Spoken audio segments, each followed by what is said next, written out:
Racing Club de Lens, licencié l'hiver dernier, en décembre dernier. Il est de retour donc avec l'équipe de Metz après un crochet évidemment du côté de Sion. Un petit peu chez lui, il a invité 41 personnes ce soir. Il a un magasin de prêt-à-porter du côté de Lens. C'est un petit peu le local de l'étape. Guy, qui est aussi un local de l'étape, vous avez joué 2 ans à Lens. Je suppose qu'il y a un certain plaisir à revenir pour un match qui s'annonce intéressant. Oui, surtout quand il y a une banderole qui l'accueille comme ça. Alors ce Lens-Metz, Guy, avec un match qui a priori est très intéressant pour le classement et paraît très serré à l'origine. Oui, il paraît très serré, d'autant plus que Lens vient d'avoir une déconvenue à Paris Saint-Germain où il était attendu. Apparemment le match n'est pas bien passé, pas passé comme les Lensois le souhaitaient. Et puis surtout Metz qui est sur 2 défaites consécutives en championnat, plus une 3e en Coupe d'Europe. Et Joël Muller a hâte que ses joueurs reprennent quelques points. Quelques plans proposés par Jean-Charles Van Kerkhoven qui vous situe un petit peu les enjeux avec ce Marc-Vivien Fouet revenu depuis 2 matchs et qui ne devrait pas être loin de la zone de Mérieux justement. On a vu Ziani tout à l'heure, l'homologue de Mérieux. Et puis côté offensif, on attend bien sûr de Rodriguez, de Pires que Metz marque à nouveau car c'est en ce moment un petit peu ce qui manque. Y compris à Drobniak également. Oui, Drobniak toujours bloqué. Oui, c'est toujours à l'origine d'une petite polémique cette semaine. Oui, ça a alimenté un petit peu la presse, effectivement. Drobniak qui ne marque toujours pas, qui s'est plaint d'être sorti à la mi-temps du match au Parc des Princes. Lukic s'est plaint aussi dernièrement d'avoir lui-même été sorti par Joël Muller. Oui, tout à fait, mais je crois qu'au-delà de ça, Drobniak s'est plaint un petit peu du manque de ballon qu'il aurait pendant la partie. Bon, je crois que les choses ont été bien remises à plat dans le groupe et ça c'est très très bien. Et voilà le groupe lensois en préparation donc juste avant cette partie. Et puisque les joueurs ne sortent pas des vestiaires, c'est peut-être l'occasion avec Jean-Charles de faire justement cette composition d'équipe.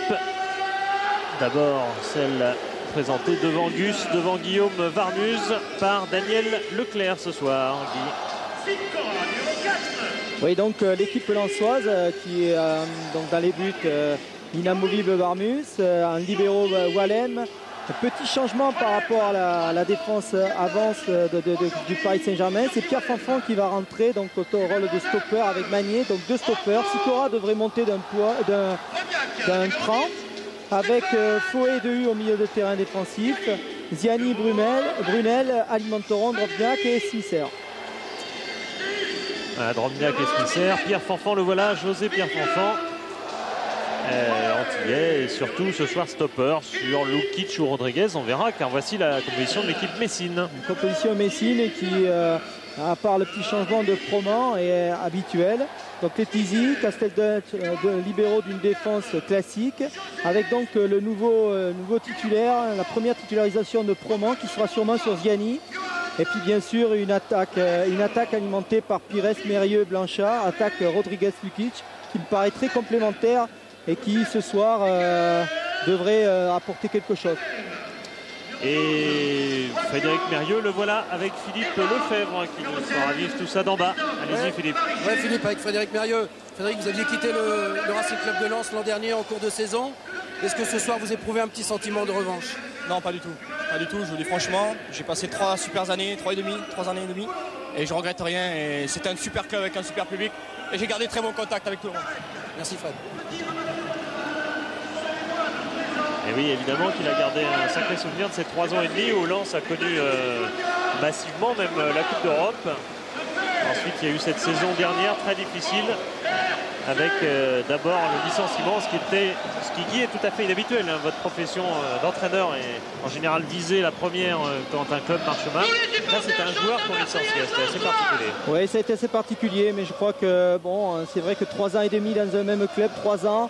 Bon, il y a quelques sollicitations qui étaient fautives, je crois que c'est un petit peu tout le monde. C'est les mauvais résultats. Bon, c'est Frédéric Mérieux qui a payé, mais je pense que ce joueur a prouvé en se relançant à Sion, puis ensuite au FC Metz, que ses qualités sont intactes et qu'il est là pour jouer au football. Et tellement intact alors que Drobniak se signe, il a tout tenté. Drobniak, depuis sa grande période de malchance, qui le poursuit. Il a changé de chaussures, enfin de chaussettes, enfin tout ce qu'il a pu changer comme signe indien. Vous voyez aussi qu'il se signe et qu'il a une croix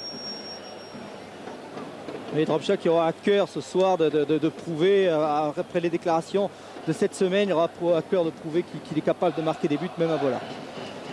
Et oui, car pour l'instant il est bloqué à 3 buts inscrits à Marseille dans un seul match, une victoire à l'extérieur de Lens. Lens marque moins paradoxalement à domicile, 7 buts en 7 rencontres et surtout un record, enfin aucun but encaissé à domicile. Oui, c'est exceptionnel, ça prouve la solidité de cette équipe. Voilà, monsieur Colombo lance les deux formations. Tout de suite les Messins avec, vous aurez noté, Robert Pires qui joue côté gauche au milieu aujourd'hui. Il change fréquemment de place. Et premier duel Mérieux-Faué qui confirme, apparemment c'est Mérieux qui a touché en dernier le ballon, qui confirme que Faué va jouer très près du numéro 10 Messin. Ce sera assez proche d'une individuelle. Oui, les marquages sont, ça y est, c'est en place. Pierre Fanfan prend comment dirais-je, je pense que c'est Lukic. Et Magnier prend donc Rodriguez au marquage. Wallem derrière, Sikora monte d'un cran sur Pires. Et puis nous avons donc Fouet effectivement sur Mérieux. Donc voilà. Tout le monde est en place.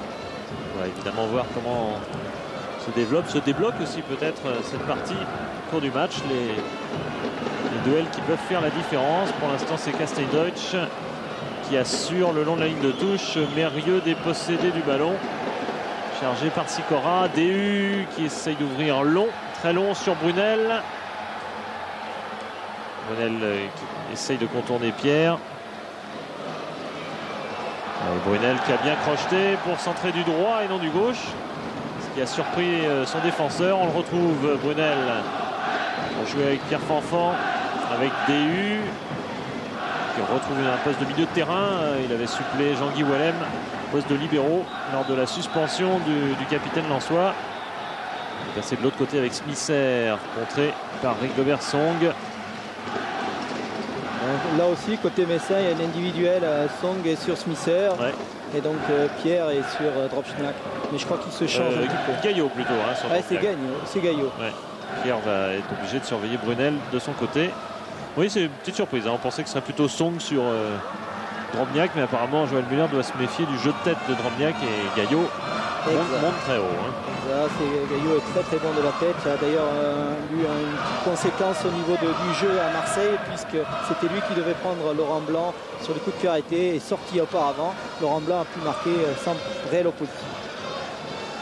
Pierre Fanfan qui lui est sur Rodriguez comme prévu. On change de côté, du côté de Magnier. Smisser en relais avec Ziani, c'est bien donné dans le trou et bien coupé également par un libéraux vigilant éternel, lui aussi nommé Sylvain Castelldeutsch. Qui est un libéraux extrêmement expérimenté qui connaît bien le jeu, et là la lecture du jeu était assez facile. Corner. Rentrant avec le pied gauche de Brunel. Il est plutôt sorti car il a manqué un petit peu sa frappe. Le contre mené par Rodriguez et Mérieux. Oui, c'est bien joué de la part de Rodriguez qui a changé de côté. Avec Blanchard. Jocelyn Blanchard face à Fanfan. Il cherche le débordement. Mais il est plus ou moins passé. Il arrive en tout cas à centrer. Wallem a repoussé. Pierre s'appuie sur Vladan Lukic. Quelque peu replié. Un appel de Rodriguez. Et l'interception assurée par cette charge au départ de Magnier. Attention, ballon récupéré vite par Pires pour la première frappe du match. Il a voulu enrouler, mais tout de même assez nettement reçu du cadre de Guillaume Varmuse. Oui, Pires qui a voulu sûrement faire le spécial Rodriguez. On le voit bien, il est bien. Il est un peu. Mais je pense que c'est le tacle de Fouet qui le gêne. Et donc la ballon est enlevée. Mais c'est spécial Pires puisqu'il a mis beaucoup de buts dans cette position-là. Fanfan à la lutte avec Blanchard. C'est Proman qui est devant Ziani. Letizy qui hésite un instant. Oula, interception manquée par Pierre. Appel dans l'axe et c'est Fouet qui récupère la balle. Une frappe un petit peu dévissée. Oui, Marc Villien qui a essayé à peu près, voilà, on le voit vers 30 mètres environ. En particularité, les Lensois n'ont jamais marqué de but à l'extérieur de la surface. C'est quand même assez étonnant. Tous les buts ont été marqués dans la surface du côté lensois. Marc-Vivien Fouet, international camerounais, qu'on retrouvera très certainement à la Coupe du Monde. Ouais, et à la Coupe d'Afrique du reste. Ouais, c'est un excellent joueur. Il joue que depuis 2 matchs. Hein. Il a eu des problèmes en début de saison. On parlait de brouille avec Daniel Leclerc. Bon, il y a eu une blessure d'abord.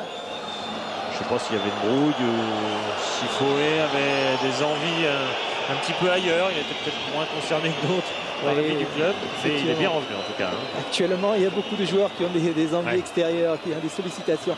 Mais je pense que c'est un joueur qui est bon. On ne peut pas se priver d'un tel talent. Donc Daniel Leclerc lui a laissé le temps pour qu'il comprenne son intérêt. Même si là, il s'est un petit peu oublié sur la cheville droite de Frédéric Mérieux. Sérieusement touché, semble-t-il. Il peine un peu pour retrouver sa place. Ouais, quand on a le Marc-Vivien sur le dos, effectivement, toute la puissance de ce joueur, ça fait mal sur la cheville. Hein. Et colère de Joël Muller, hein, Philippe, parce qu'il demandait le carton jaune auprès de monsieur l'arbitre. Parce qu'il sait que. Philippe, parce qu'il y avait occasion de but. Toujours par Pires qui a un superbe débordement sur le côté gauche, un très bon centre. Regardez, voilà, bon centre pied gauche. Et là, on voit, voilà, piqué au premier poteau de Pires. Ça, c'est de Lukic. De Lukic plutôt. On voit ça, ce sont des combinaisons travaillées à l'entraînement.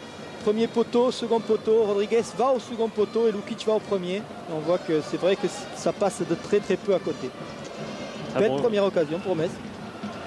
Oui, en tout cas deux frappes au but pour les Messins, aucune pour les Lensois pour l'instant qui ne maîtrisent pas pour l'instant le jeu dans ce début de partie. Mais Metz est très très bien en place. On voit qu'elle est bien organisée cette équipe et surtout elle veut aller de l'avant. Elle ne paraît pas du tout marquée par les derniers résultats. Et on va voir si la case doute est remplie ou pas du côté messin. En tout cas, c'est les Lensois qui procèdent en contre en ce moment. Avec son duo de l'Est, Smisser, Drobniak, centre de DU, interception de Castein-Deutsch, récupération, attention à l'hésitation. Et finalement, interception Messine avec Rodriguez notamment. Roman qui a écarté, Mérieux, Pires, pas de main accordé à Pires devant Fouet. Smisser remain selon Pires. C'est dommage, toujours pas exaucé. C'est dommage, Smisser qui avait une réelle possibilité de jouer un 2 contre 2 en défense, donc il l'a pas très bien saisi. On le retrouve Smisser qui bouge beaucoup, qui reste pas comme un ailier sur le côté droit. C'est son jeu. Jean-Guy Wallem qui aimerait bien que Ziani sollicite par un appel cette balle. Finalement, c'est Drobniak qui joue en relais, mais interception. Mérieux.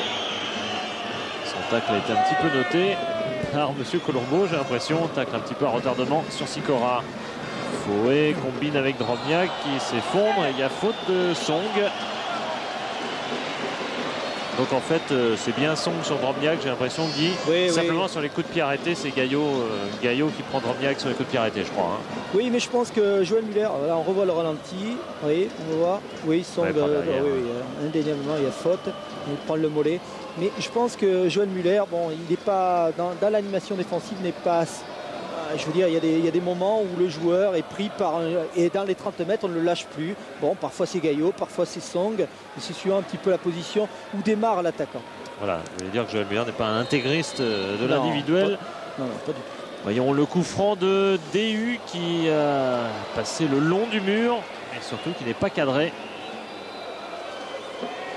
C'est ce qu'on appelle un petit peu une zone mixte. Oui, là on revoit au ralenti. C'est DU qui rate un petit peu sa frappe. Pourtant qu'il y a une très très très grosse frappe. Dans les statistiques, j'étais étonné tout à l'heure de voir que Lens n'a pas marqué de but à l'extérieur de la surface parce qu'avec des garçons comme Brunel, DU et Debev, ils ont vraiment un potentiel de feu assez impressionnant. On n'en est encore qu'à la 13e journée. Oui. Tout cela n'est pas définitif. Debev qui est sur le banc de touche ce soir. Victime du retour en grâce et en forme de Marc-Vivien Fouet qu'on retrouve ici.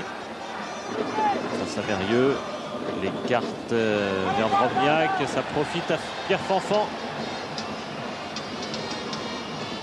sur lequel est revenu Lukic. Letizy avait très bien anticipé. Ça aurait pu être dangereux si Drobniak avait pu toucher la balle. Voilà Michael Debève sur le banc de touche. Ballon en profondeur, mais Drobniak est hors jeu. On voit sur les contre-attaques messines que Robert Pires, dans les 30 mètres de son camp, joue à une touche. Et si cette touche-là, donc à une touche, et si ça passe, c'est souvent extrêmement dangereux. C'est sur l'occasion qu'ils ont eue, c'est à peu près ce type d'action qu'ils ont effectué. Fouet au-dessus de Mérieux. C'est pas le même gabarit évidemment dans le jeu aérien. Le Camerounais fait la différence. Oui, tout à fait. Là, on voit qu'il y a même une grande différence au niveau athlétique. Lukic protège bien sa balle et met en évidence une frappe. Elle était belle. Deuxième occasion pour les Messins. Très belle frappe de Blanchard. Regardez. Et elle vient côté opposé à son pied de frappe. Donc du côté de son pied de frappe. Et c'est très difficile à prendre. Regardez. Il est bien en ligne et si elle va au fond, je veux dire, Warmuth aurait beaucoup de mal à la capter. Le gardien lensois qui dégage. Fouet à prolonger. Repoussé ensuite par Proman. On vient de voir Blanchard tirer au but. Attention, Pires sera le premier. Si Blanchard peut venir tirer au but, c'est aussi parce que Proman était titularisé. Ça a libéré un petit peu Blanchard qui souvent remplace Cyril Zoum au poste de demi-défensif. Zoum toujours absent. Il y a un avantage à ce que Blanchard joue à ce poste-là, c'est qu'il a cette façon de jouer en ce qu'on a mis en Italie un registre, c'est-à-dire qu'il est capable de gérer le jeu. Et ça c'est intéressant, mais aussi il y a une déficience un petit peu défensive. Et ce soir, Joël a préféré un petit peu assurer. Et puis libérer un peu Blanchard comme vous avez dit tout à l'heure. On va voir si les Lensois arrivent à mettre leur jeu en place. C'est pas trop le cas pour l'instant. Avec des redoublements de passes entre Ziani, DU. Finalement, Sikora n'a pas reçu cette balle. Et dans les pieds de Blanchard, décidément libéré. Et Rodriguez l'attendait cette balle. On revoit très beau geste de la part de Marc-Vivien Fouet. Ce qu'on appelle un peu le coup du foulard, je crois.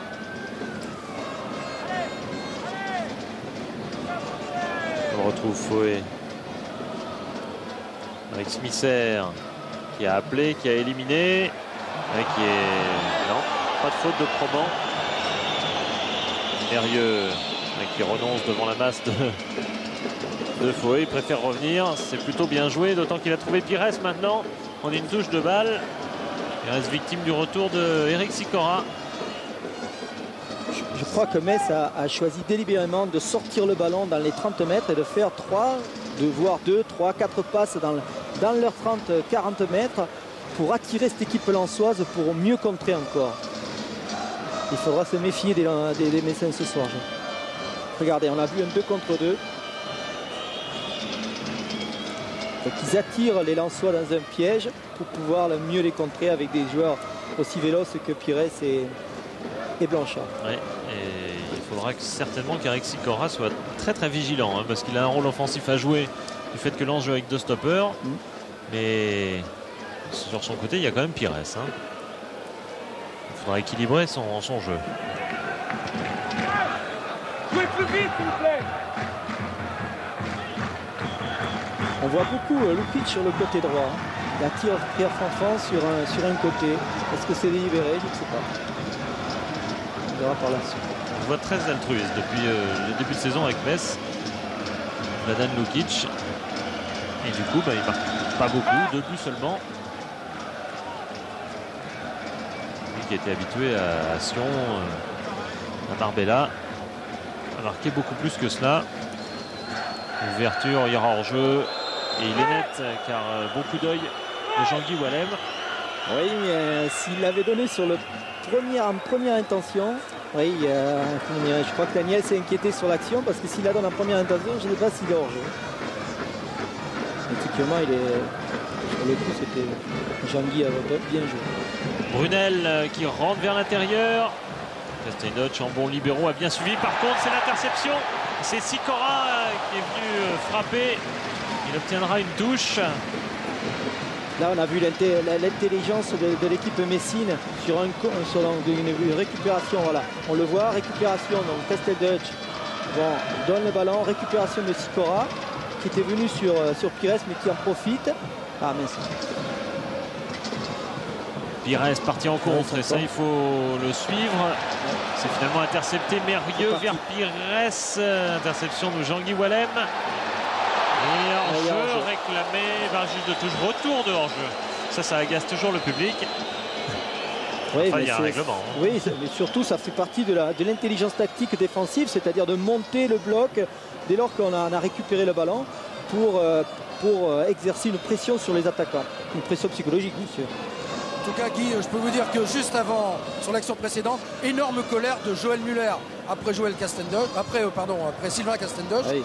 Et il n'était pas content du tout. Et je suis juste à côté du secrétaire général du Racing Club de Lens sur le banc qui nous signale la présence d'un émissaire de la Juventus de Turin. Oui, il y en a quelques-uns dans le monde.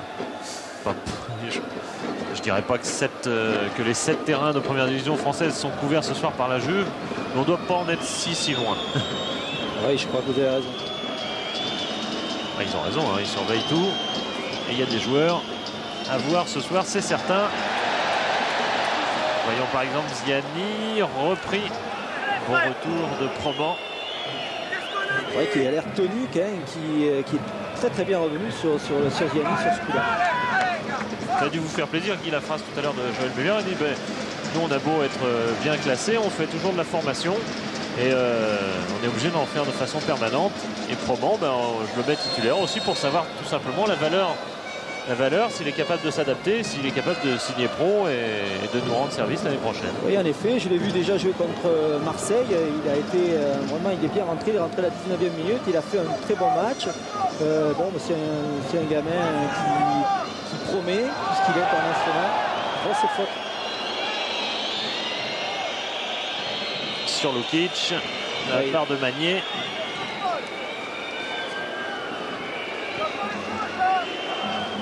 Mal retombé surtout, je crois, le Serbe. Oui, et puis Metz qui était actuellement est un club formateur qui a énormément progressé ces dernières années dans ce domaine-là. On voit le coup franc de Mérieux. Et oui, pied gauche. Varmus connaît bien. Ils se sont suffisamment entraînés ensemble, notamment sur les coups francs jusqu'à l'année dernière. Là, il ne va pas tirer direct, c'est vers le premier poteau, repoussé par Sikora et sorti de Varmus, obligé de dégager, mais comme tout le monde est revenu derrière, il n'y aura aucun en soi au point de chute. Oui, qu'elle est belle cette ouverture de Casteldeuch vers Frédéric Mérieux. Il va se remettre sur son pied gauche pour l'extérieur, qu'il est beau ce centre aussi. Et Rodriguez n'a pu ajuster. Il a pu donner de la puissance en tout cas à son coup de tête. Oui, il n'a pas pu parce que bon extérieur, donc centre pied gauche, quand un extérieur du pied gauche, ça c'est la classe. Et on voit ces deux U où non, c'est Wallem qui empêche Rodriguez de monter et donc de catapulter, d'avoir la puissance nécessaire, du moins les possibilités, le coup de rein, ce qu'on appelle le coup de rein pour pouvoir marquer. Magnier, un appel de Smisser, mais qui a surtout dégagé la voie pour Drobniak, qui s'accroche, le Monténégrin, puis centre, repoussé par Gaillot. Pires, souvent là pour sortir les ballons avec Blanchard. Blanchard qui emmène des U sur le côté gauche, fait marche arrière avec Casteldeuch. Blanchard, oh là, Casteldeuch a failli se faire gronder une deuxième fois par Joël Muller.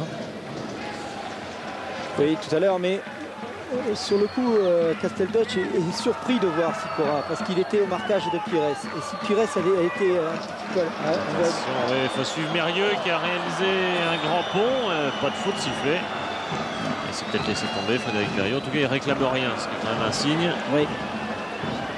Son grand pont était élégant en tout cas. Oui, tout à l'heure, je disais que sur le coup, il était un petit peu surpris. On revoit dans les images, bonne prise de balle. Hop, il utilise. En pont sur DU, c'est lui qui va au contact de DU. Bien arbitré de la part de Monsieur Colombo. Ce qu'on appelle un passage en force en basket. Là par contre, Pierre Fanfan est sanctionné devant Bruno Rodriguez. Et Philippe et Joël Muller qui vient de demander à Pierre, l'arrière latéral du FC Metz, de prendre, pas systématiquement, mais quand il le peut, de prendre le couloir. Oui, parce qu'il est l'homme plutôt libre, Brunel n'étant pas tout à fait en position d'attaquant tout de même. Oui, il a la particularité de pouvoir jouer ailier comme milieu gauche. Philippe Brunel. Rodriguez aime bien frapper de loin, c'est ce qu'il fait. Et pas vraiment en force. Je pense pas que cette frappe était de nature à tromper Guillaume Varmuse. Et je pense qu'il supposait que Guillaume pouvait penser qu'il frappe du coup du pied, donc côté opposé. Et là, il a essayé. Bon, il a une très très bonne frappe et violente de l'intérieur du pied. Bon, il a tenté.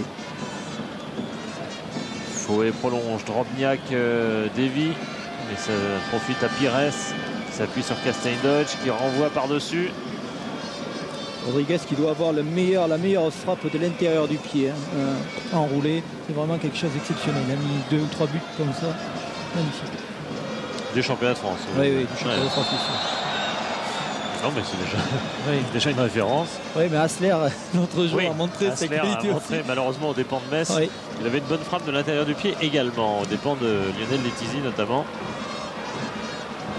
Il a infligé 2 coups francs aux Messins qui, pour l'instant, font la différence. Mais les Messins n'ont pas renoncé. Ils joueront leur carte avec leur équipe type mardi à Karlsruhe.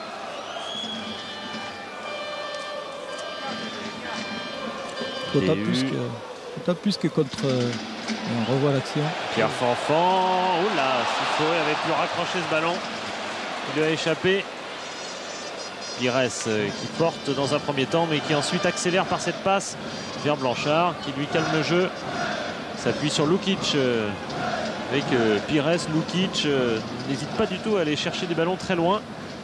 Et attention, c'est passé. Lukic, un grand pont, il est seul devant Varmuse et le retour du sauveur en l'occurrence Jean-Guy Wallem, car vraiment Lukic était en position extrêmement favorable.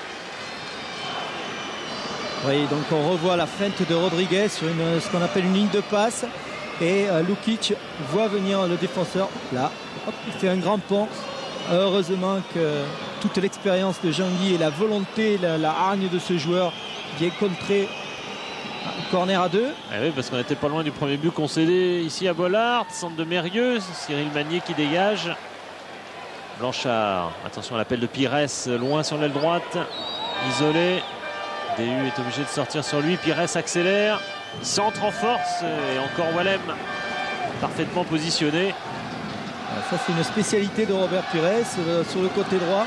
Quand il s'engouffre dans la surface, il frappe très très fort.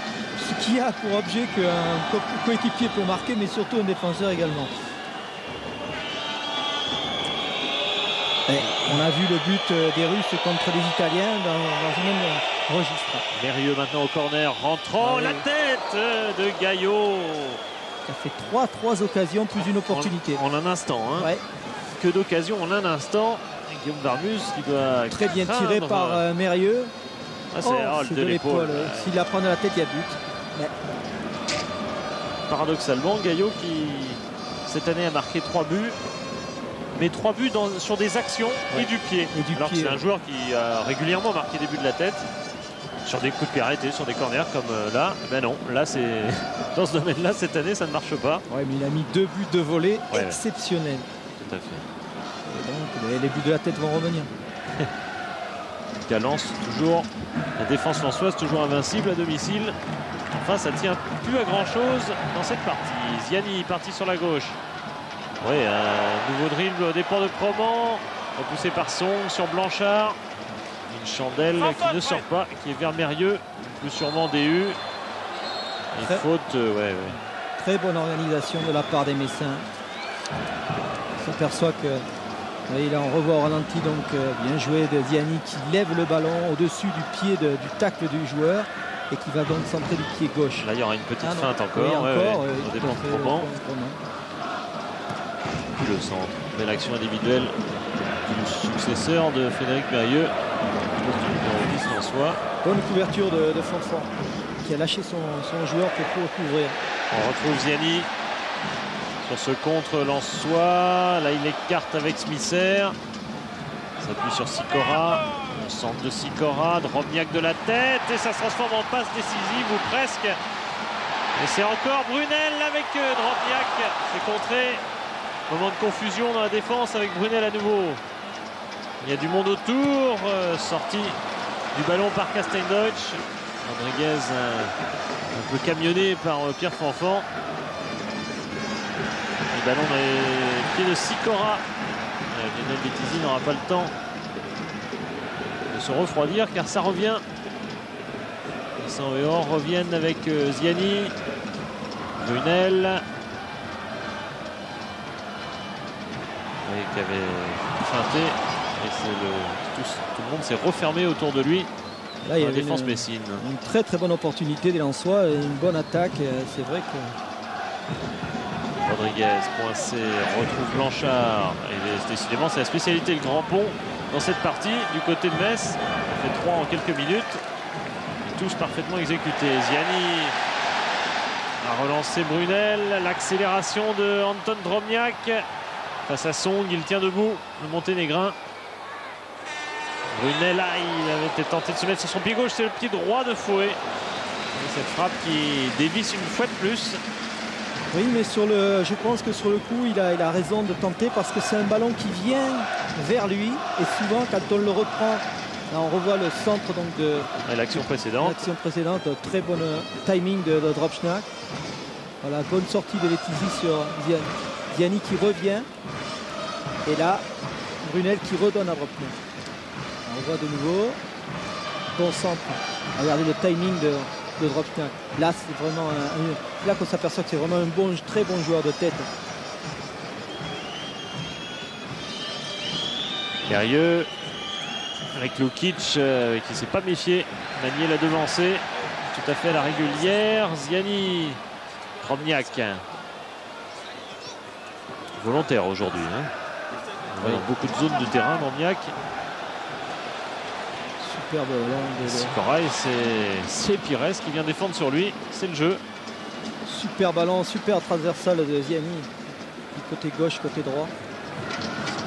Drobniak qu'on voit beaucoup bouger. Guy, ça veut dire que Daniel Leclerc avait répondu sèchement son avant-centre en disant il dit qu'il n'a pas beaucoup de ballons. Oui, je crois qu'il il avait répondu du genre oui, mais enfin, lui aussi doit apprendre des choses en venant ici et notamment qu'on ne joue pas que dans les 16 mètres. Oui, je crois que Daniel a fait d'abord preuve d'humour, ça oui. c'est très très important. Après, en disant quand il a des bons ballons puisque ils sont ronds et c'est moi-même qui les gonfle. Alors, je crois qu'après il a dit qu'il n'était pas sur le terrain pour lui donner. La deuxième chose, il a dit qu'il a toujours eu un bon ballon dans le match pour le négocier. Malheureusement, Drobniak n'en a pas mis et c'est vrai que c'est un joueur qui manque de confiance actuellement. Je crois que Daniel a été le garant du groupe et je pense entre le groupe et Drobniak, il y a eu des choses dites dans les vestiaires cette semaine et ça montre, je crois que Drobniak ce soir a cœur de montrer qu'il est présent dans cette équipe. Il faut reconnaître une chose à Daniel Leclerc, c'est qu'il l'a titularisé 13 fois, Drobniak, à chaque match non, enfin 14 fois maintenant, le voilà Drobniak non, c'est trop haut pour lui. C'est ce type de ballon quand même, Anton, c'est-à-dire le joueur étant côté opposé, lui mettre le petit ballon en transversal et là il se déplaçait bien pour pouvoir mettre son point fort, son jeu de tête.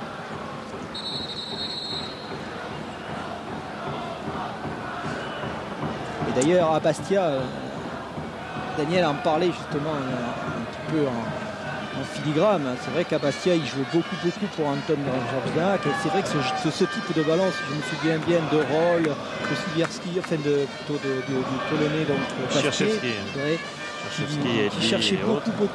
Regardez, on voit le duel donc, de Fanfan avec son 1m87. Lukic qui tentait quelque chose de bien difficile, passer au milieu de deux Lensois, ouverture de Brunel, Castelldeutsch est là pour couper, pas trop pour relancer. Ça c'est rare de la part de Sylvain. Il a manqué une ou deux relances depuis le début, alors peut-être que maintenant il a tendance à assurer éventuellement excessivement. Ziani qui essaye de passer tout petit côté. Et ça lui fait pas peur les petits espaces. Fouet pour un long centre qui décale Sikora, la remise vers DU. DU, ballon aérien, Foué, bonne sortie de Letizy. Très bonne attaque de la part des Lensois qui a attaqué sur le côté gauche, qui est revenu sur le côté droit pour pouvoir donner DU une bonne transversale, voilà, pour Foué qui, là, s'il avait mieux ajusté sa passe de la tête, ça pouvait être extrêmement dangereux. On a vu que Letizy était en bon gardien international désormais, depuis qu'il a joué ici même contre l'Afrique du Sud. Il avait largement anticipé. Il n'était pas resté collé à sa ligne. Les Lensois qui bien joué de la part de Ziani, DU. Lensois qui domine en ce moment. Oui. Avec Ziani dont la frappe en déséquilibre. Il va largement à côté toutefois. Ça fait un bon début des Messins qui sont créés 3 occasions plus une opportunité. On voit maintenant les Lensois qui mettent le turbo. Et ils entretiennent en ce moment un bon rythme avec Ziani. Pose des problèmes à Promo. Ziani qui donne le rythme à cette équipe en ce moment. Lukic appel de Mérieux, mais enfin qui part quand même de très très loin. Trop loin en tout cas pour empêcher Varmus de dégager. Je pense que Lukic cherchait plutôt Rodriguez que... Guy, oui. Guy, je suis avec Daniel Leclerc sur le banc. Daniel, qu'est-ce qui manque à votre équipe pour ouvrir le score? Un peu moins de stress. Je crois qu'on est en train de jouer au coup par coup et puis on ne profite pas assez justement des possibilités. On fait preuve d'un bon esprit dans l'ensemble, mais on n'est pas assez précis dans les derniers gestes, je dirais. Merci. Ouais, c'est déjà mieux en tout cas qu'au parc où c'est un petit peu cet esprit qu'il avait mis en cause. Il avait dit qu'on avait son équipe avait un petit peu ronronné, n'avait pas en tout cas cherché à être dangereuse. Là elle l'est aujourd'hui, l'état d'esprit est bon. Par contre il y a eu une faute de Magnier qui offre un bon coup franc à Metz et devinez à qui. Frédéric Mérieux en a marqué plus d'un sous l'autre maillot. Et la tête de Foué a soulevé cette balle jusqu'en touche. Je crois que Frédéric Mérieux aime un poil plus près, c'est-à-dire 25 mètres, 20 mètres. Là, c'est un petit peu loin pour lui.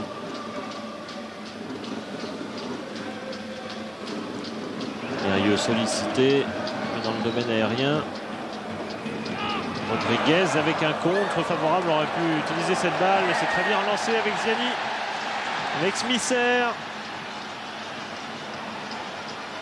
qui rejoue avec Ziani vers Drobniak au deuxième poteau. L'intention était parfaite mais c'est au-dessus, trop haut pour le buteur monté des grains.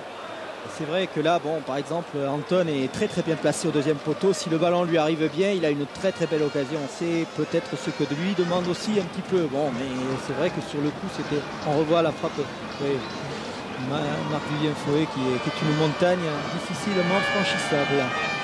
Même sur coup franc, Foué justement de la tête, Blanchard, Foué à son tour, enfin à nouveau, Blanchard à nouveau également. Les autres ont le droit de participer, par exemple Pires. Il essaie d'emmener sur Sikora qui obtient la touche. Ziani qui a cherché à se retourner mais Proman lui a pris le ballon mais a commis également une faute apparemment. Sikora qui s'est fait prendre au début donc, par Robert Pires mais qui en ce moment a l'air de bien se reprendre à ce niveau-là puisqu'il ne l'attaque pas, il essaie toujours, il le provoque un petit peu pour que Robert puisse dribbler. Attention, côté droit toujours avec Sikora. Il y a un vrai match offensif à jouer aujourd'hui. C'est un match de duel. Hein. Sikora-Pires, c'est pas le duel le moins intéressant parce que quand Sikora est devant, c'est quand même un vrai signe que Lens domine. Oui, ça oblige Pires à défendre. Sikora est un très très bon contre-attaquant. C'est vraiment un joueur complet, un joueur un peu méconnu du championnat. Oui, il y en a qui l'annonçaient à un moment en équipe de France, quelques années. Il n'y est jamais parvenu. Oui, il a été blessé gravement l'année dernière. Et bon, c'est peut-être ceci qui explique cela. Stéphane Ziani avec Grégory Proman. L'autre des duels. J'ai l'impression que c'est un grand retour du marquage individuel dans le championnat de France, Guy Lacombe. Oui, de plus en plus d'équipes. Hein. Oui, tout à fait. Oui, c'est un marquage dans la zone, mais on recherche le duel et on ne le lâche plus. Bon, je crois que beaucoup d'équipes jouaient comme ça auparavant, mais c'est vrai qu'il y a des équipes. Lens a joué pendant 3 saisons en zone avec sous la houlette de Patrice Berg.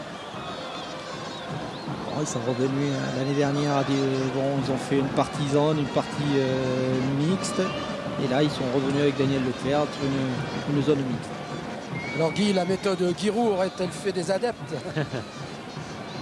Oui, mais je pense que c'est pas tout à fait la méthode Giroud. Giroud très, très particulier. Et il a une... Sur la Smisser qui vient buter sur la défense Messine. DU. Oui, bon appel de Drobniak. Toujours pas. Ziani, oui. Cette fois-ci, c'est fait.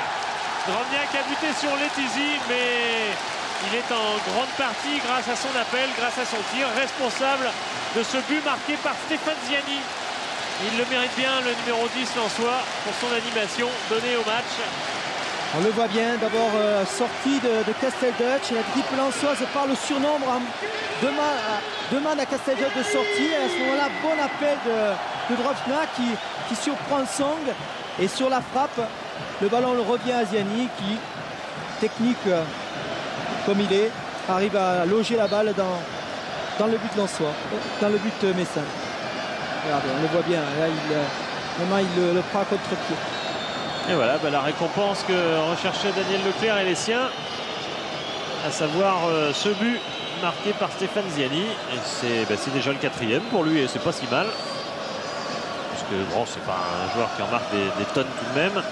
Et Philippe, petite particularité sur le but, je crois qu'il y a Frédéric DU qui a perdu un petit diamant de son oreille.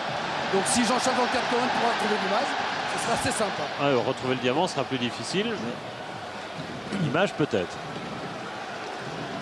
Mais voilà, Frédéric DU. Oui, il est en train de faire signe, effectivement. C'est la conclusion d'une très très bonne période lensoise qui poussait, et effectivement, elle est récompensée. Et comme on le signale autour de nous, eh bien, c'était le premier tir cadré du match. Et ça fait but. Enfin, il y en a eu 2 sur la même action. Quand même. Parce que Letizy avait une première fois sorti un tir. Attention, contre Messin avec Rodriguez. Il a mis la main, Rodriguez, oui. Il y avait un très très bon coup à jouer pour Rodriguez, puis c'était un 2 contre 2 et Blanchard venait même et là il essaie de dribbler, ce qui me paraît être une bonne solution dans ce cas de figure. La joie des Lensois, c'est vrai que de marquer un but et regardez, tout le monde vient soutenir Drobniak. Et apparemment DU c'est dans les embrassades qu'il aurait perdu son diamant. Ouais. Et il a noté l'endroit. Ouais, voilà. Il reviendra demain.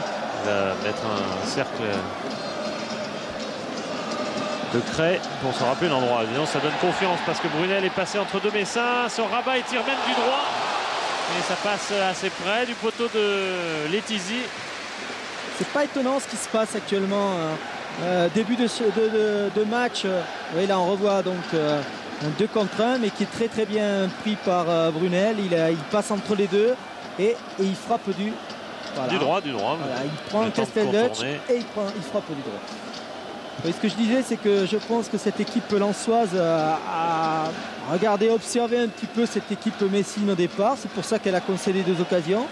Et après, elle a pris la mesure dans les duels. Et c'est une équipe qui est extrêmement forte dans les duels. On l'avait vu le premier match contre Auxerre où elle a gagné 3-0 contre une équipe qui est réputée pour être très forte dans les duels. Lukic avec Pierre Fanfan.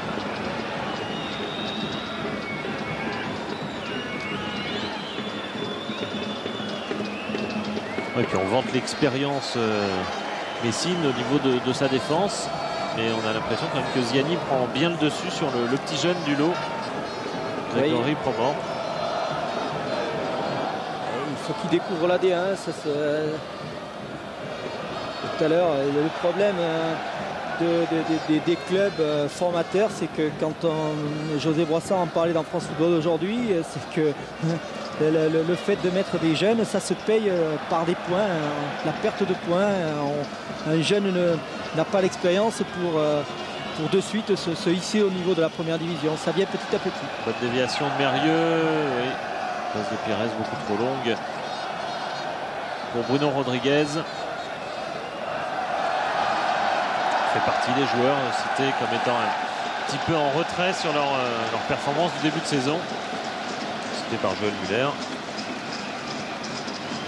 Oui, ils ont été perturbés par certains contextes, notamment équipe de France. Ou rumeur d'équipe de France pour ce qui concerne Bruno Rodriguez. Mérieux qui change de côté, mais Brunel est bien revenu. Mais en corner, Varmus aurait bien aimé que Brunel lui remette le ballon de la tête. Oh bah, le public lensois est en tout cas déjà très heureux puisqu'il fait la holla, vous le voyez, vous le suivez derrière le but de Guillaume Varmus. Le nouveau Stade Bollaert, corner et 3 ou 4 lensois à l'arrivée. Song, non, contrôle, maîtrise mal une balle que Drobniak a pu mettre en retrait, qui arrive au niveau de Smisser maintenant. Retour de Blanchard. Il n'y a pas de faute, donc Castelnauch en profite. Par-dessus, où il y a des espaces. Il est mieux que sur ce coup-là, les lancers ne prennent pas de but. Hein. Magnier, heureusement, était là. Drobniak dans son élément de la tête. Pierre avec Mérieux. Il est en train de prendre le dessus sur Song. Hein. Et il pèse Drobniak indiscutablement. Pas de hors-jeu de Rodriguez, mais une interception de José Pierre Fanfan. L'Antillais de Dunkerque.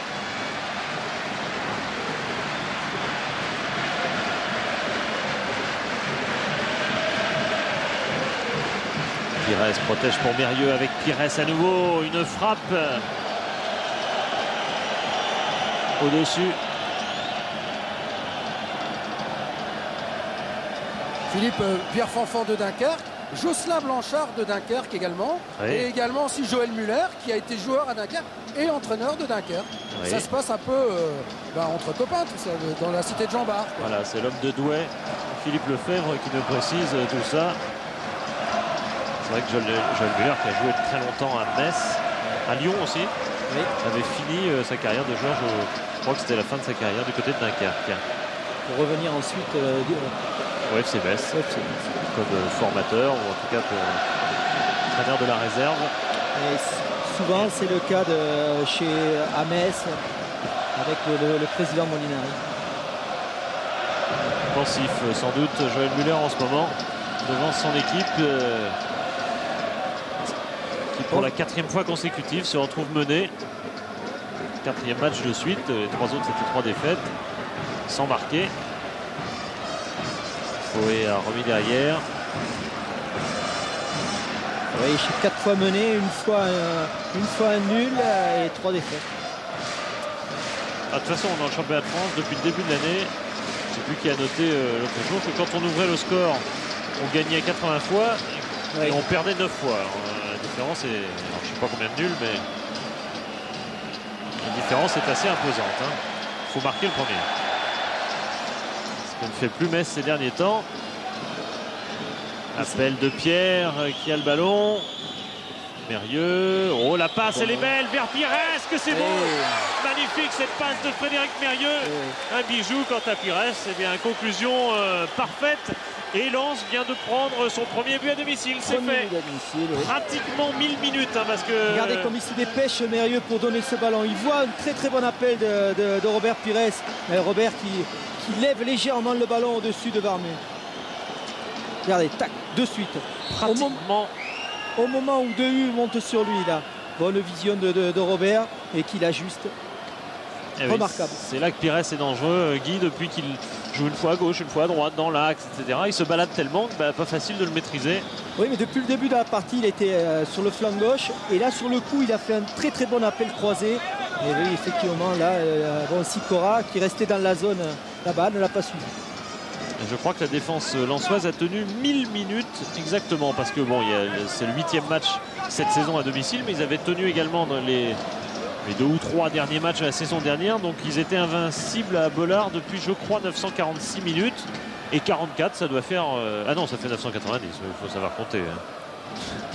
Ça doit faire 990, mais enfin, de toute façon, la série est terminée, et surtout, la série Messine est terminée également, série de sécheresse, de matchs sans marquer. Oui. Grâce à Robert Pires. Ça vient de Robert Pires, c'est pas par n'importe qui, c'est ce qui est logique. C'est son 6e but cette saison, il rejoint Rodriguez, meilleur buteur. Sur la première mi-temps, on peut considérer que pendant les premiers quarts d'heure, Metz aurait mérité de mener au score. Bon, Lens par la suite a bien poussé et c'est logiquement qu'il mène au score. Et puis là, on voyait Metz revenir dans la partie. Oh, le 1 partout, je pense que c'est un très bon match pour le moment. Rodriguez essaie de repartir vers l'intérieur. Lukic, c'était une passe pratiquement décisive. Ouais. Là aussi, on voit que c'est remarquablement travaillé, puisque on voit Lukic se déporter sur le 2e poteau et Blanchard venir plein axe pour recevoir donc ce cadeau de Lukic. Malheureusement, pas bien ajusté. C'est dans le mouvement que le salut messin arrive. On l'a vu sur l'action précédente, sur l'appel de Pires, on vient de le voir également. Là, c'était Blanchard effectivement qui avait appelé. En tout cas, ce sont maintenant les Lensois qui doutent sur ce corner repoussé. Premier poteau, une faute, non, plutôt la mi-temps sifflée par monsieur Colombo, mais une mi-temps animée, plutôt agréable. On revoit, oui, bien appris. Regardez, on revoit Robert, donc bien ajusté, mais on voit que c'est venu de Pierre qui est venu donc sur le côté droit, qui a remis donc axe à Mérieux qui, bon, avec sa vision de jeu très vite vu Robert Pires. Nous aussi on le voit, Robert Pires. Allez-y Philippe. Ouais, Philippe, avec Robert Pires. Vous savez que vous avez battu un petit record d'invisibilité pour le Racing Club de Lens. C'est-à-dire que Lens n'avait pas encaissé de but ici à domicile depuis 990 minutes. Donc Robert, c'est un but pour vous personnellement qui fait du bien. Ouais, personnellement, c'est vrai que ça fait du bien. Je crois que l'invincibilité, c'est-à-dire que c'était pas notre objectif ce soir. Le principal, c'est de retrouver nos sensations. C'est-à-dire le début de saison qu'on a pu faire. Maintenant, on essaye de jouer le mieux possible. On n'avait pas de réussite face à Karlsruhe, face à Montpellier la semaine dernière. Bon, ce soir, on retrouve les sensations sur tous 2 buts. Et je crois que sur un plan collectif, ça fait du bien au moral. Maintenant, on n'est qu'à la mi-temps. On va souffrir en 2e mi-temps, ça on le sait. Mais je crois qu'il faut s'accrocher. Et puis, minimum 1 point, ce serait très bien pour nous. Donc, pas question de rentrer bredouille, Robert. L'objectif, bien sûr, c'est de ne pas rentrer bredouille. Tout simplement parce qu'on reste sur une mauvaise série de 3 défaites consécutives. Donc, il faut arrêter la spirale. Il faut engranger les points. Et je crois que si on venait faire match nul ici, ce serait une bonne opération pour nous. C'est bien clair, Robert. Regardez, on voit de nouveau le but. Mais je pense que Robert a raison. Je crois que ce but et puis c'est cette mi-temps qui est quand même excellente de la part des Messins comme des Lensois.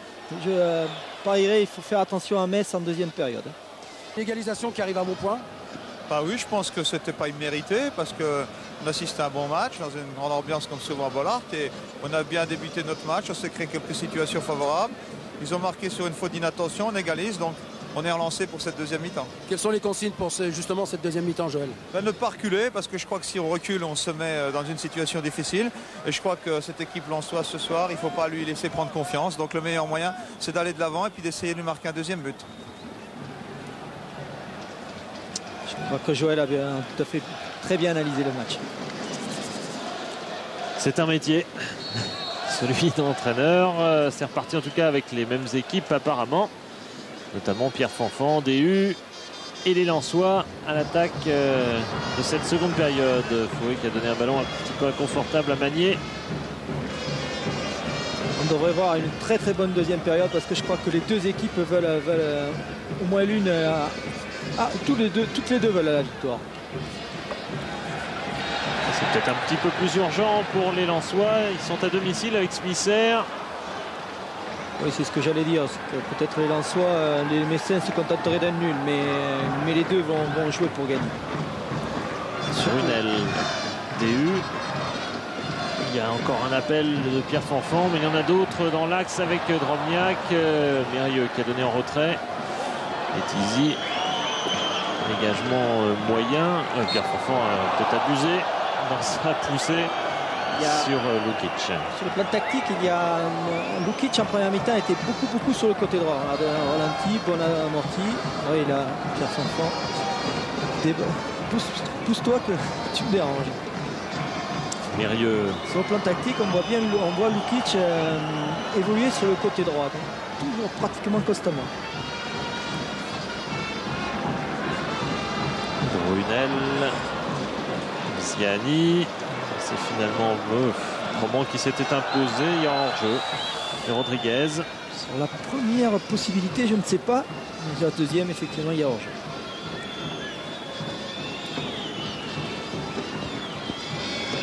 Ziani. Osmisser. Imprécis. C'est rare de la part du Slovaque. Et tchèque, Smisser. Hein. Ah, c'est ça. Il est représentant de la République tchèque. Oui, c'est vrai. Et non de la Slovaquie, comme Moravchik, par exemple, ou Wenzel. Enfin, les deux équipes, les deux pays, les deux nations étaient dans le même groupe de qualification et aucune des deux n'en est sortie. Il faut dire qu'il y avait l'Espagne et la Yougoslavie devant. Autant pour moi, parce qu'il est vice-champion d'Europe. Oui, en plus, et il s'est marié juste après. J'ai confondu. Oui, il s'est marié entre la demi-finale et la finale. C'était un souvenir assez étonnant. Et du reste, il disait il y a peu de temps qu'il était venu à Lens pour confirmer tout cela, pour jouer la Coupe d'Europe et pas pour terminer 13e ou 14e comme l'an dernier. Fouet va dévier de la tête. On s'est bien compris, on a beaucoup de confiance en tout cas entre Castellnoch et Letizy. C'était délicat de laisser filer cette balle si près du but de l'ancien gardien niçois. Là qu'on voit toute la potentialité, toute la puissance de ce joueur Fouet qui, sur une touche, peut mettre en danger, à l'instar des Anglais qui le font souvent, l'équipe offensive. Regardez, hop. Voilà, personne ne lutte vraiment. S'il y a vraiment quelqu'un qui anticipe, c'est un Lensois anticipe derrière, ça peut faire une occasion de but. Wallem dans le même registre de la tête. Pierre Fanfan devant Lukic. Il dégage et ça tombe bien, c'est directement sur DU. En tout cas, les entraîneurs Joël Muller et Daniel Leclerc ont envoyé leurs remplaçants s'échauffer parce que je vous le signale quand même, mais en bas, il gèle. Ah, à quel point, Philippe? Ça va, c'est supportable, mais il gèle, donc on a préféré envoyer les remplaçants tout de suite s'échauffer. D'accord. Bon, ce sont deux équipes qui ne peuvent pas être perturbées par les conditions climatologiques, étant toutes deux habituées au Frima. Oui, il fait souvent très froid à partir du mois d'octobre, donc à Lens comme à Metz. Allez, petits jeunes du clan messin.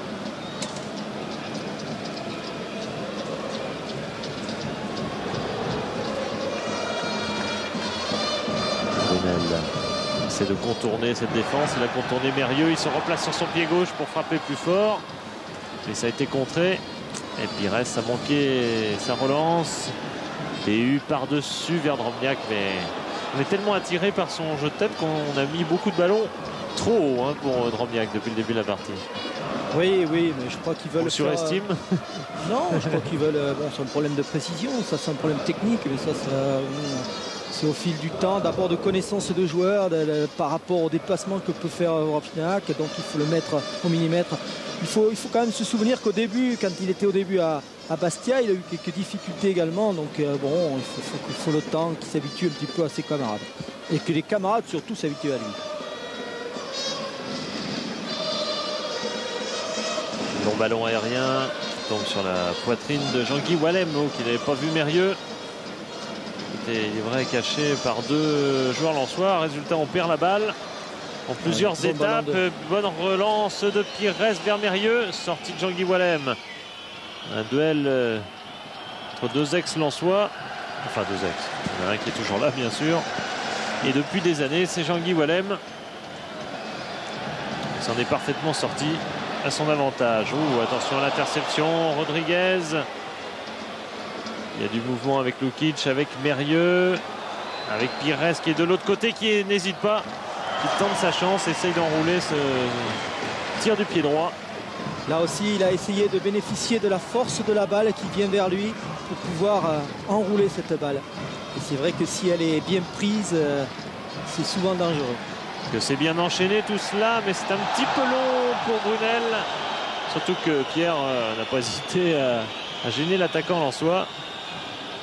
Et comme Drobniak, Pierre et Brunel sont au sol, ça fait quand même 3 joueurs. Oui, je crois que M. Colombo a tout à fait raison sur cette action-là. Il a bien jugé. C'est épaule contre épaule, on voit. Regardez. Oui, donc il n'y a vraiment rien à dire. Le ballon, quand il tombe, il est loin. Donc il n'y a absolument pas faute. D'ailleurs, regardez, Pierre et Brunel, voilà, on va très très bien. Ouais. Très bon arbitrage de M. Colombo.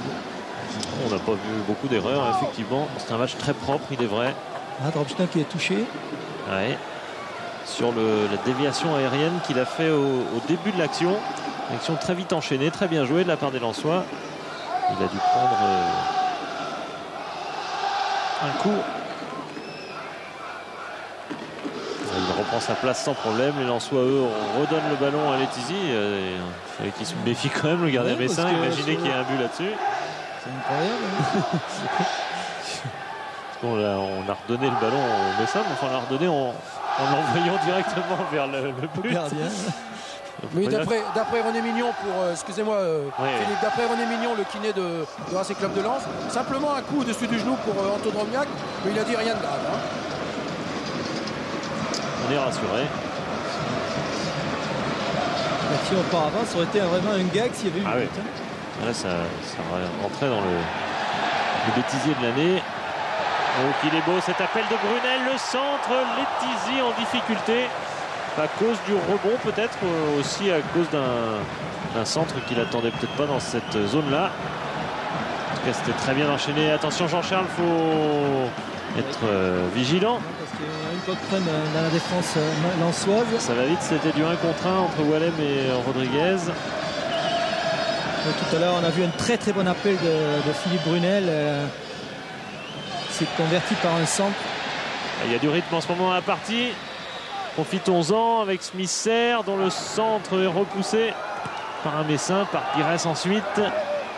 Donc Chandel qui va tomber sur Fouéo qui a raté complètement son contrôle. On ne peut pas dire que le ballon lui soit resté dans les pieds, mais le rythme il est encore entretenu avec Brunel qui rentre pour son pied droit. C'est pas si loin de la cage de Letizy. Et il en fait des différences, Brunel. Hein. Oui, Brunel qui fait des différences, autant sur le plan mais souvent quand il revient, quand il est en dribble, il revient sur le côté avec son pied gauche, il revient vers l'intérieur. Et donc la frappe du pied droit, il a essayé d'enrouler sur le deuxième poteau. Je me souviens que Brunel contre Châteauroux était à l'origine du but qu'avait marqué Ziani. Pareil, du côté gauche, côté droit, il avait centré et Ziani avait repris de la tête. Ouais, puis Joël Muller pendant cette action qui a demandé après à Pierre de resserrer le marquage sur Philippe Brunel. Hein. D'ailleurs il est debout, Joël Muller il ne tient plus en place. Et oui, il a bien compris qu'en ce moment c'était une grosse poussée lensoise. Il y avait beaucoup de rythme, ce qui n'empêche pas les Messins bien sûr de contrer. S'ils le désirent vraiment, on va le voir avec Frédéric Mérieux qui joue par-dessus, mais enfin il ne répond pas vraiment à un appel. Mais là il y avait un petit peu le feu, donc il n'a pas pris de risque. Ouais. Il était sur son pied droit en plus. DU et les Lensois qui continuent de donner un bien bon rythme à cette partie. Avec Ziani, il n'était pas loin de la grosse faute Proman. Il essaie de se retourner, Smith-Serre, c'est dur dans la surface bien sûr. Il y a beaucoup de monde autour de lui. Du monde d'expérience. Hein. Il y avait Gaillot et Casteldeutsch. Appel de Rodriguez parfaitement coupé par Jean-Guy Wallem. Marc-Vivien Foué. Rodriguez qui a fort à faire parce qu'il a un joueur comme Magnier qui est vraiment un vieux briscard de la première division, est un joueur extrêmement véloce, rapide, puissant, je veux dire, difficile vraiment à manœuvrer. Casteldeutsch contré. Et il recontre Sicora. Touche en faveur des Lorrains. Sylvain Casteldeutsch qui hoche un petit peu la tête. C'est vrai que ça doit être sa 3e ou 4e relance interceptée. Pas tout à fait dans ses habitudes. Enfin, il est solide défensivement. Là-dessus, il n'y a rien à dire sur son travail. Jean-Guy Wallem pousse vers Varmuse. Ziani de la tête. Ballon de Fouet insuffisant et contre mené par Robert Pires. Un appel de Rodriguez, mais il y a Lukic tout là-bas. Il y a aussi Mérieux qui trouve maintenant Lukic côté droit. Dédoublement. Lukic préfère revenir à et après à contre-pied également ses coéquipiers. Ziani peut relancer avec DU qui donne un très bon ballon à Smisser qui va au but devant Letizy, c'est le deuxième but.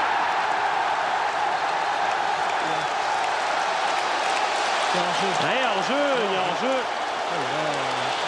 Vous voyez monsieur Colombo un petit peu hésitant tout de même. Mais l'arbitre assistant n'a pas hésité, hein, Philippe. Au départ de l'action, il a levé tout de suite le drapeau. Hein. Très bien. Immédiatement. Information nécessaire, bien sûr. De la part de Philippe Lefebvre. Une bande touche sur cette très bonne ouverture de DU. Y a-t-il hors-jeu ou pas? Est-ce que c'est Dropschnack? Est-ce que c'est Smisser? On va voir. À voir. On reste un petit peu dubitatif. Oui, parce que quelle action, quel très bon ballon de Frédéric Dehu. Magnifique ballon entre les deux. Gros match aussi hein, de DU. DU Ziani, ça fonctionne très bien. Fort solide à côté. Très bon milieu, même Brunel très bien. 4 milieux très complémentaires. C'est tout cela qui entretiennent le rythme en faveur des Lensois. En tout cas depuis le début de la seconde période. C'est assez net. On voit beaucoup de mouvements chez les Lensois. Beaucoup portent le danger constamment vers le but adverse. De toute façon, c'est les consignes de Daniel. Il aime qu'on joue vers l'avant et que les joueurs se donnent à fond.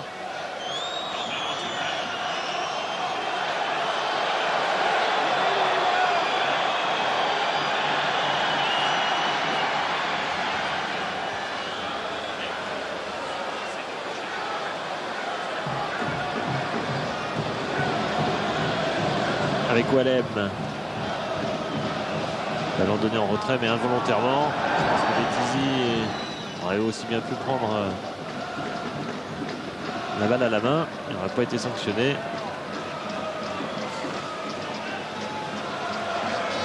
Allez, on revoit donc le ballon de Dehu. Ah ouais, mais on verra pas. Oui, il est possible effectivement qu'il soit hors jeu. On voit pas, donc on ne dira rien. En tout cas, moi, Guy, j'étais juste derrière l'arbitre de touche. Oui. Frédéric Dehu n'avait pas encore fait sa passe, qu'il avait déjà levé le drapeau. Hein. La position d'hors-jeu de Vladimir Smisser. Donc on n'en a pas douté. L'action était tellement belle que parfois effectivement, dès qu'il y a un but, on est enclin à le vouloir l'accepter. Ce qui est embêtant, oui, bien sûr. Mais pour les buts et les actions offensive. Ce qui est embêtant, c'est que ça donne un autre climat au match avec un public qui s'agace un peu, des joueurs qui s'agacent un peu. Espérons que ce but refusé n'aura pas de mauvaise influence sur une partie qui est de très bonne qualité.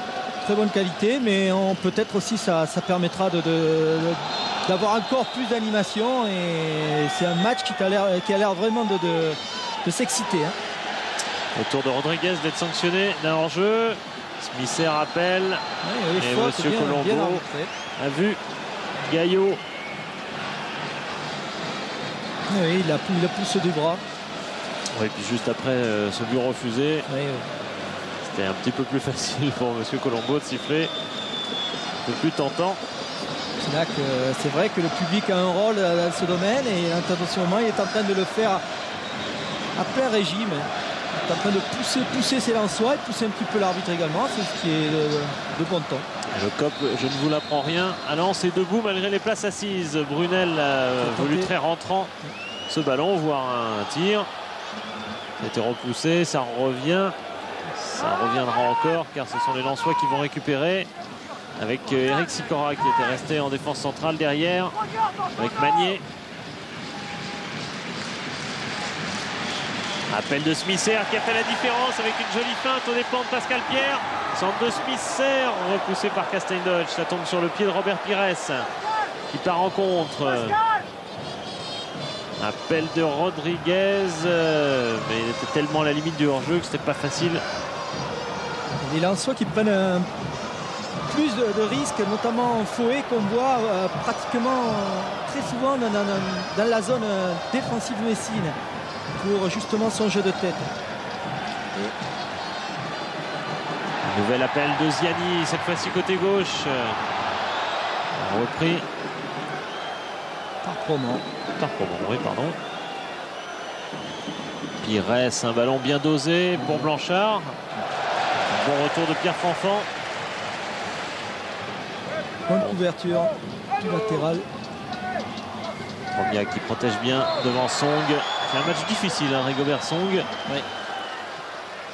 Un Camerounais, comme Fouet. Hein. C'est un duo qu'on retrouvera à la Coupe du Monde. Donc en France, donc pourquoi pas ici. Ça dépend du tirage au sort évidemment du Cameroun et des autres. Brunel, Smisser, devancé par Gaillot. Bonne touche. Beaucoup d'appels croisés de la part des Lensois, autant de Dropschnack que de Smisser, et on voit que cette équipe Messine suit mais souffre quand même en ce moment. Oh oui, elle souffre énormément. Ce qu'elle faisait avec grand succès en début de saison, moins ces derniers temps. On va voir si elle va tenir, parce que c'est douteux tout cela. Avec Gaillot qui a amorti la balle de la poitrine, de la tête, je sais pas très bien, mais oh là là, Letizy qui dégage directement derrière la tête de Ziani, qui était presque sonné. Ça il s'est relevé. Enfin, c'est des fautes de concentration qui sont symboliques d'une équipe Messine vraiment bousculée. Je ne pense pas que ce soit une faute de concentration de la part de Lionel. Il est un petit poil perturbé. On le voit dans le jeu au pied, qui est un joueur normalement très à l'aise. Et depuis le début, je ne sais pas si c'est le terrain, si c'est... Là, je suis l'action. Oui, parce que Frédéric Mérieux est parti, côté droit. Il se rabat sur son pied gauche, naturellement, pour redonner un ballon. Derrière, c'est difficile pour Blanchard. Il a quand même osé tirer. Pires, il a été tenté aussi par la frappe. Il l'a fait, cette frappe, mais du pied gauche. Et sans beaucoup d'angle, c'est à côté. Joël Muller, il reconnaissait que Lionel Letizy, depuis sa bourde de Strasbourg, est un petit peu perturbé. Il y a eu la sélection entre-temps, mais il a fait quelques erreurs depuis qu'il ne faisait pas en début de saison. Parce que c'est pas un gardien qui va faire preuve de suffisance ou être hautain. Non, c'est un gardien qui est sensible. C'est un garçon qui est sensible, qui a besoin de confiance. Et bon, sur cette petite erreur, mais ça va revenir parce que c'est vraiment un joueur de très grand talent. Un gardien qui a intégré en tout cas le groupe France et avec certaines bonnes chances d'être de la Coupe du Monde l'an prochain. Numéro 2, numéro 3, c'est à voir. Brunel, centre, Castendeutsch comme il peut, et Letizy prend de la main. C'est vrai que Brunel fait beaucoup de misère actuellement à Pierre, qui tient, comme il peut. Oui, comme il peut. Ça souffre beaucoup. Sur les côtés, en général, les Lensois sont beaucoup passés. Brunel qui est un ancien ailier, on le voit bien d'ailleurs, il est monté d'un cran. Et la deuxième chose, c'est un joueur qui a gagné la Gambardella avec, comment dirais-je, Lens. Ziani aussi vient sur les côtés, on l'a vu souvent à gauche, le voilà à droite. Il vient buter sur Proman, qui le suit un petit peu partout. International junior, Grégory Proman.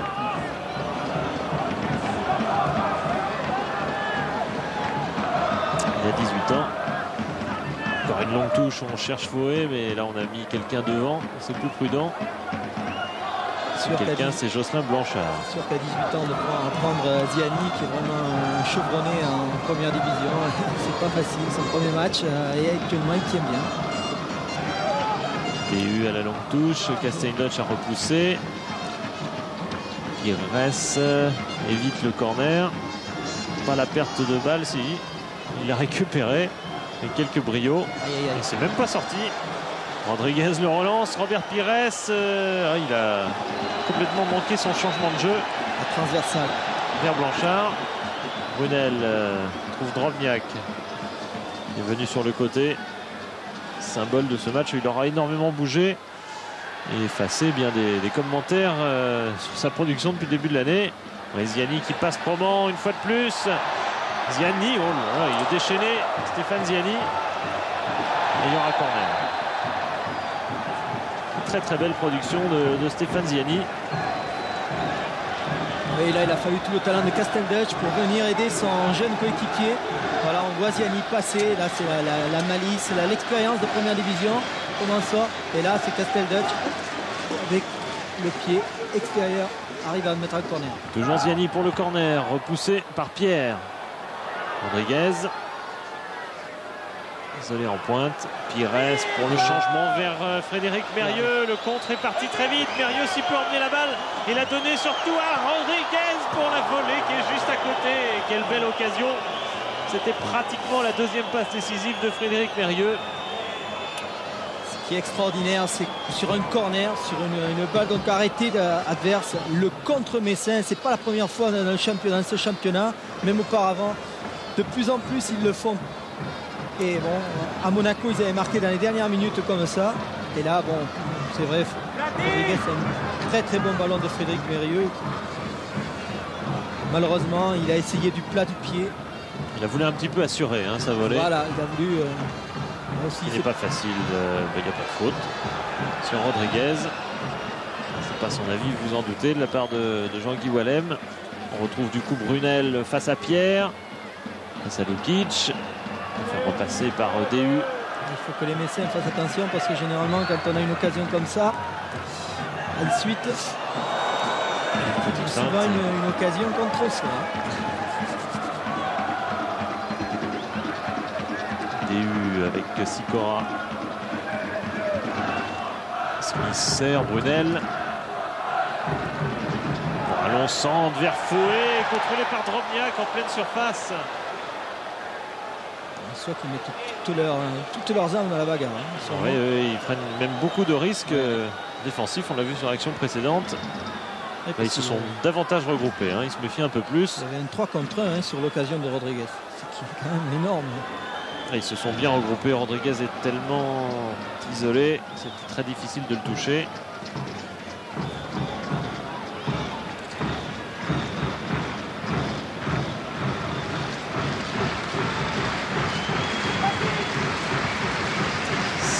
Smisser, bien, bon contrôle orienté au dépens de Gaillot. Smisser prend l'axe et peut tirer au but. Et là, Letizy est parfait.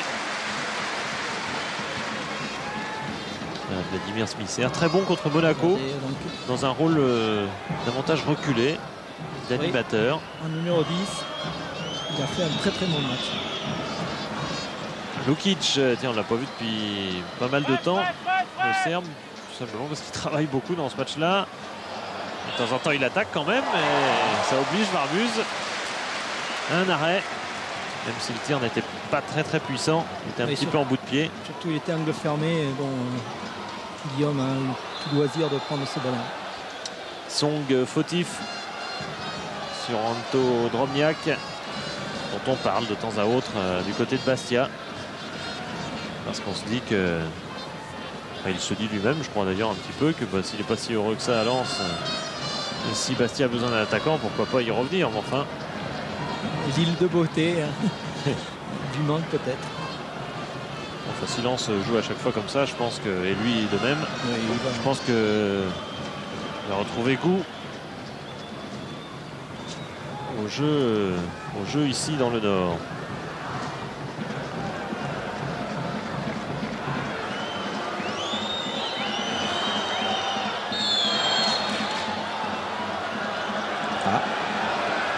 Faute de Frédéric Mérieux, apparemment.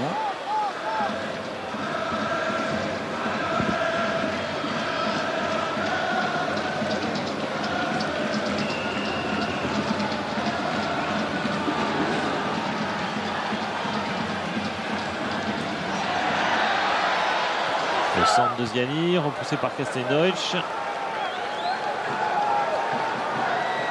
Toujours beaucoup d'appels de la part des deux attaquants lensois, plus de Ziani, plus Brunel. C'est vrai que ça bouge beaucoup dans cette équipe lensoise.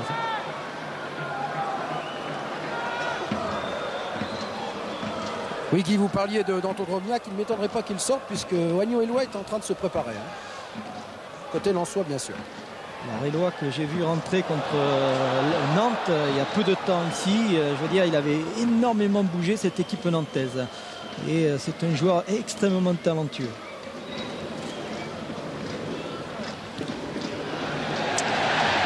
C'est reparti encore très vite avec Smisser. Oh là, un retour la défense et de Proman sur un ballon un peu trop poussé par Smisser. Oui, on va laisser la confiance à Drobniak et c'est Philippe Brunel qui devrait sortir. Et Lukic pendant ce temps-là relance Frédéric Mérieux. Bien coupé par Magnier qui assure, met en touche. Oui, Daniel veut essayer sûrement quelque chose parce que le petit Philippe Brunel fait un bon match. C'est lui qui est dans pratiquement toutes les actions offensives. Peut-être un problème physique. Et le bon match de Brunel. Et salué par le public. Avec le COP toujours debout. Qui résiste ce COP aux places assises. Plusieurs tracts, plusieurs campagnes. C'est pour mettre l'ambiance. Il reste debout et accueille donc Wagno Éloi. C'est un dribbleur fou dans ce match. Mérieux côté gauche. Essaie de s'en sortir, mais pas du tout. C'est bien lui qui a touché en dernier ce ballon. Donc une sortie de but. On regarde, un poteau, sincère. Oui, il essaye d'obtenir un corner. Il faut dire que de toute façon, il était tellement poussé par Fouet qu'il était carrément éjecté du terrain. Il avait le choix, l'arbitre. Ouais. Avantage de la défense. Fouet a raté une première fois. Là, il prend le ballon du pied. Qui reste, ramène dans la zone de Fouet. Donc au niveau changement, Philippe, ça va être la réponse du berger à la bergère. C'est Toys côté Messin qui devrait rentrer. Et c'est le numéro 12, Proman, qui devrait sortir. Excusez-moi. Oui, il voit qu'il a quelques difficultés. Et puis souvent à 18 ans, on peut tenir 60-70 minutes. Mais effectivement, je crois qu'il a raison. Dans un cas comme ça, chez les jeunes, il faut absolument protéger. Parce que quand on va au bout d'abord, on peut perdre confiance à la fin d'un match. Et puis la deuxième chose, je crois qu'il y a risque de blessure. Voilà, Grégory Proman, l'international junior, laisse Toys rentrer. C'était une des surprises d'ailleurs de la composition de la surprise de Joël Muller. On aurait pu penser que Geoffrey Toys, qui a déjà tenu des places de milieu défensif, de latéral dans cette équipe, aurait pu être titulaire. Il a beaucoup appris en 60 minutes, Grégory Proman. Sicor a pris de la tête, Fouet. Tous les ballons sont récupérés par les Lensois de plus en plus à mesure que cette partie avance. Même si le match se fait un peu plus confus. DU avec Ziani, que c'est bien fait. Smisser qui arrive à se retourner, trouver Drobniak. Cette fois-ci très bien contré par Rigobertson. Très grosse intervention de Sion. Toys, premier ballon, il sollicite les vieilles jambes de Pascal Pierre. Ça, c'est une intervention délicate qu'a fait Song et il l'a très bien faite. Avec beaucoup de tonicité, ce qu'on lui connaît. Mérieux vers Rodriguez, c'est intercepté. Avec notamment Wallem, DU. Avec Fouet. Lukic qui souffre un peu.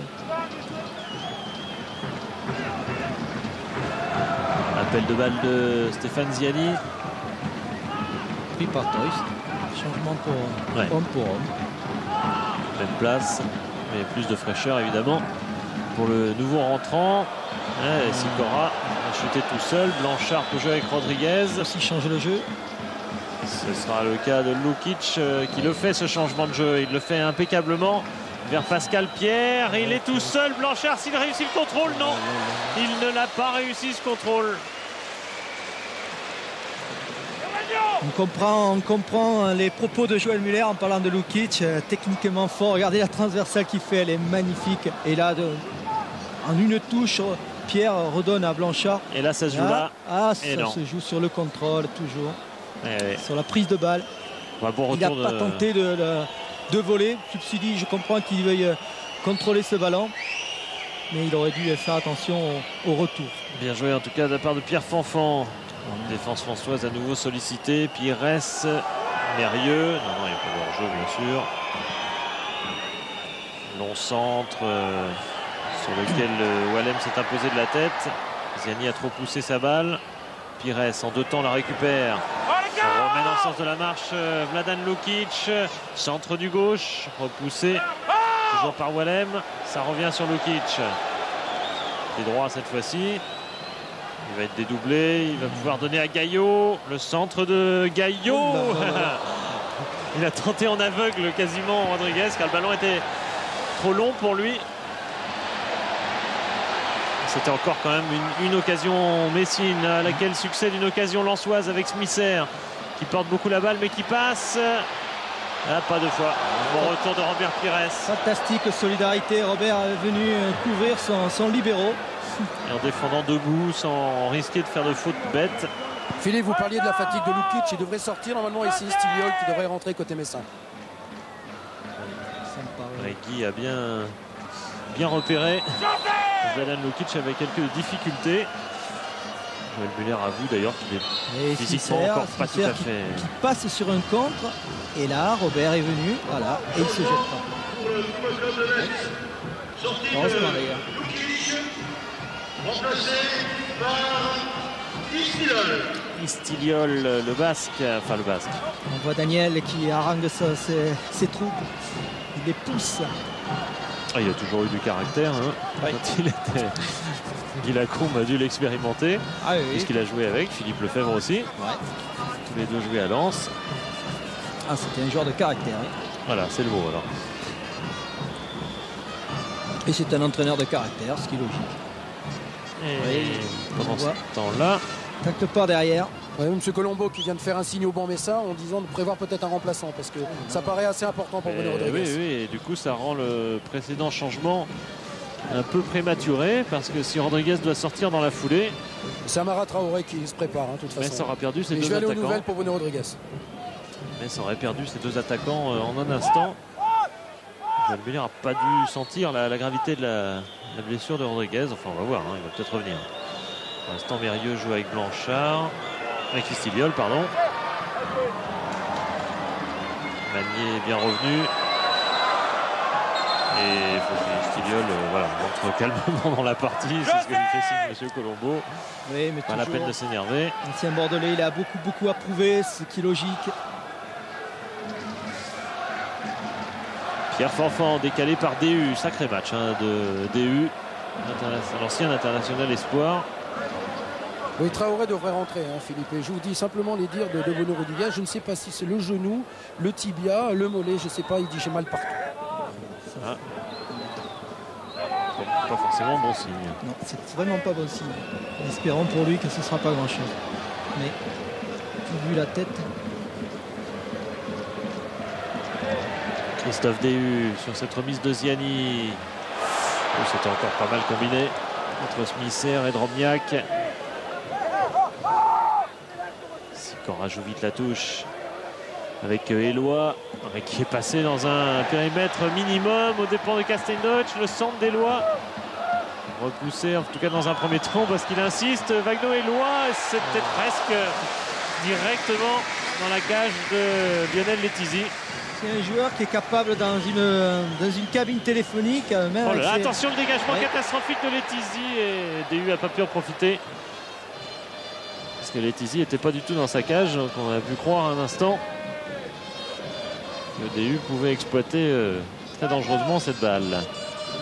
Istiliol avec Blanchard, on cache un petit peu le ballon côté Messin car on joue à 10 d'abord pour commencer. Il y a quelques frayeurs qui font que c'est là l'expérience de cette équipe Messine. Et puis il joue à 10 hein. Tant que Rodriguez n'est pas remplacé. Smisser alerté par Sikora. Smisser passe à nouveau sur son côté aux dépens de Blanchard. Dégagement de Gaillot comme il le peut. Ça va directement en touche. Et donc Traoré va rentrer, hein, Philippe. Par contre, vous parliez de la motivation, de la solidarité Messine. Je peux vous dire que je connaissais Joël Muller, je connaissais Albert Cartier, mais alors sur les bancs, je ne connaissais pas André Biancarelli. Je peux vous dire que depuis le début de la seconde mi-temps, il ne fait qu'encourager ses partenaires. Et c'est assez extraordinaire. Le Corse est un chaud. Oui, Biancarelli, c'est une grosse personnalité aussi.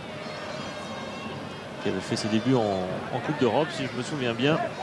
Oui, mais ça plus si c'était du côté de Newcastle ou un gros match. Ça dénote l'état d'esprit de l'équipe Messine, enfin de toute la corporation Messine.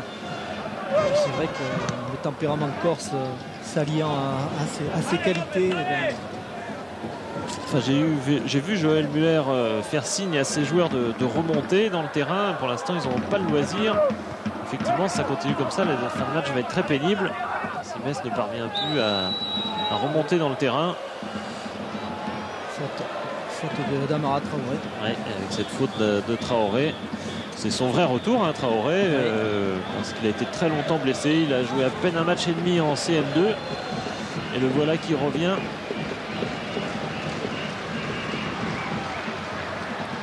Et une tête de Jean-Guy Wallem, mais même assez loin du cadre. Il espérait mieux visiblement. Par exemple, qu'un de ses coéquipiers vienne couper la trajectoire. On suivait Drobniak et Song. Ballon touché par Jean-Guy Wallem.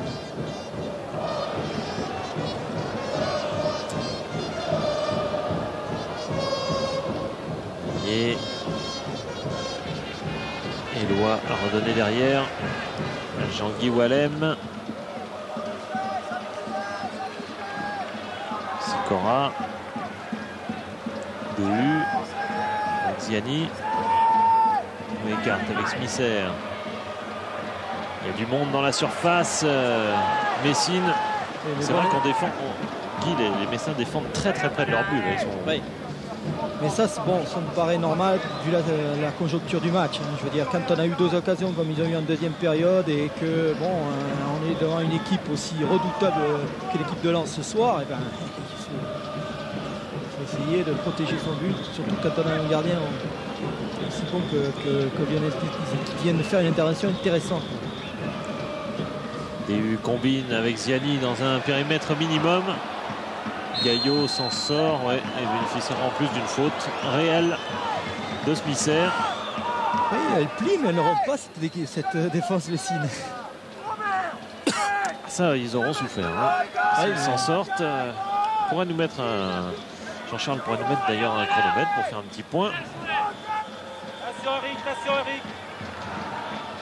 Voir le temps qu'il reste pour les Lensois, puisque c'est eux maintenant qui utilisent Mara Traoré qui est un redoutable joueur de tête. Et ce soir là, il a une manière fort à faire dans ce domaine-là. Oui, s'il y a un centre comme ici, là c'est Wallem qui s'est imposé. Et Philippe, à chaque arrêt de jeu, il y a des spectateurs ici derrière moi ou devant moi, ont le réflexe de regarder la pendule officielle du Stade Bollard, et pour l'instant qui indique 39 minutes, donc il reste 6 minutes de temps officiel à jouer. Et oui, parce qu'ils ont ce réflexe, parce qu'ils sentent que le temps passe et que leur Racing aura de plus en plus de mal à l'emporter, malgré cette très nette quand même domination lors de la seconde période. Attention, Song a laissé échapper un ballon qui profite à Drobniak. Drobniak qui a envie d'y aller, mais il n'est pas tout à fait sur le bon chemin. Oh là là, pas de réussite. Oh là là, la réussite le fuit ce pied gauche qui est monté. La balle est montée, on a bien cru que c'était le lob parfait. Oui. Un dribble très lent au départ à se mettre en route, mais il avait bien éliminé Castelnauch. Et c'est Song qui vient. Ouf, ça passe pas loin. Hein. Mais on voit que le public lensois l'encourage. Song, regardez la vitesse à laquelle va revenir Song, parce que c'est lui qui va tacler en bout de course. Alors qu'il était complètement éliminé au début de l'action. Il a un peu. Oh, Sylvain Dan chute, et c'est vrai que là il revient, il vient gêner. Ce ballon passe tout près de la lucarne de Lionel Tizy. On entretient ce nouvelle période de haut rythme côté lensois, avec notamment DU, avec Ziani, avec je crois cette fois-ci la faute de Drobniak. Ouais. Qui essaye d'obtenir une faute. Et là c'est lui qui a gêné. C'est peut-être même fait mal. Ça c'est pas impossible. Ça ne prouve pas qu'il n'y avait pas faute de sa part. Ouais, il fait faute. Mais comme Song a tapé aussi bien le ballon que la cheville de Drobniak. Bien vu et bien placé de la part de M. Colombo. Fanfan. Ça revient sur Blanchard. Sur Berrieux qui décale Gaillot.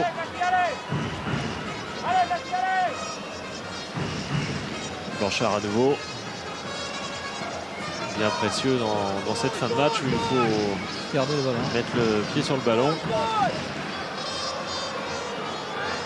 Bien le faire circuler au mieux. Avec Gaillot, avec Istiliol devancé. Mais Gaillot profite de ce relais, centre que Pierre Fanfan dégage. Avec Jean-Guy Wallem, avec Magnier, avec DU. Construit avec Ziani. Il n'a pas peur des petits espaces, hein, Ziani. Jamais peur de construire. Il arrive à un gros taux de réussite dans toutes ses tentatives. Song sanctionné.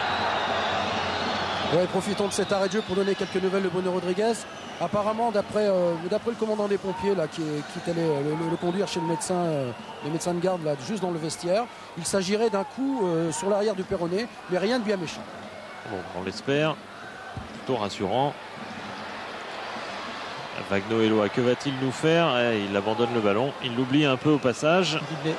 Ça permet à Blanchard de sortir et de décaler Amara Traoré côté gauche. L'attaquant sénégalais qui voit la route s'ouvrir, alors pourquoi pas. Voilà son premier tir de la saison. Et tout de même assez loin du cadre de Guillaume Varmuse. Disons qu'il a profité d'un très bon appel d'Istilol côté gauche, et puis pour rentrer intérieur, c'est vrai qu'après il se retrouve en position de frappe. Même si c'est loin, il a tenté. Ce qui est logique. Les attaquants. Les Lensois, eux, vont tenter jusqu'au bout, c'est certain. C'est le sens du match. Ils ont moins d'occasions quand même, hein. Ils bousculent un peu moins les Messins depuis quelques minutes. La fatigue peut-être. Et puis il reste plus de 2 minutes 30 environ. Le centre de Smith-Serre en retrait. Ça, c'est un super centre. Pierre a repoussé directement dans les pieds de Jean-Guy Wallem qui revient à l'assaut. Construit avec Ziani, frappe dans la foulée. C'était un peu osé. Ça a été contré. Ils ont beaucoup tenté, hein, les Lensois. Il faut rendre hommage à cette équipe, hein. Ils tombent sur une équipe Messine qui est très très solidaire. On retrouve les bases, hein, de l'équipe Messine ce soir. Oui. Beaucoup de solidarité, effectivement, beaucoup d'organisation. Enfin, ils ont vraiment souffert. Drobniak a laissé échapper un ballon qui profite à Traoré. Relancer Traoré, à moins que ce soit Istiliol. Mais normalement, Pierre Fanfan est devant. Ouais, il aurait commis une faute du reste Istiliol.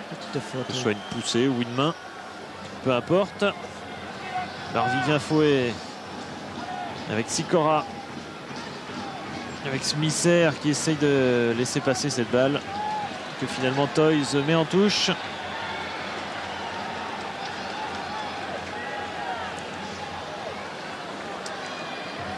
Et avec Sikora, on retrouve Sikora pour centrer avec Eloi qui dévie. C'est pour Ziani. Et nouvelle frappe de Ziani du gauche. Oui, il a encore gêné par Robert Pires qui est maintenant joue milieu axial, presque défensif. On voit cette équipe Messine qui joue à 5 milieux de terrain. Et Istilol vient faire le deuxième attaquant dès que l'équipe a le ballon. Ce qui devient tout de même relativement rare. Toujours les Lensois. Bien joué de la part de Smisser. Enchaînement de Sikora. Encore Pires qui vient défendre sur Sikora. Alors, il est passé Sikora de Pires. Il y a faute de Robert Pires.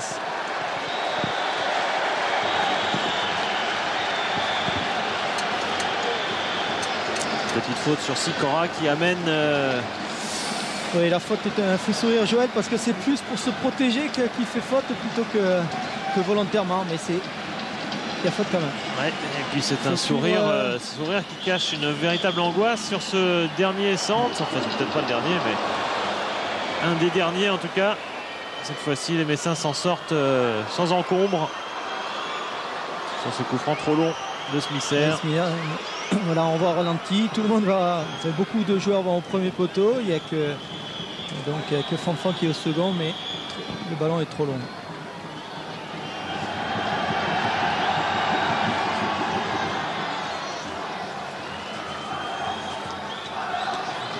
Ballon qui va revenir encore dans la surface messine vers la tête de Drobniak. C'est le pied de Castelldeutsch qui envoie le ballon le plus loin possible, en l'occurrence sur Jean-Guy Wallem. Avec Cyril Magnier.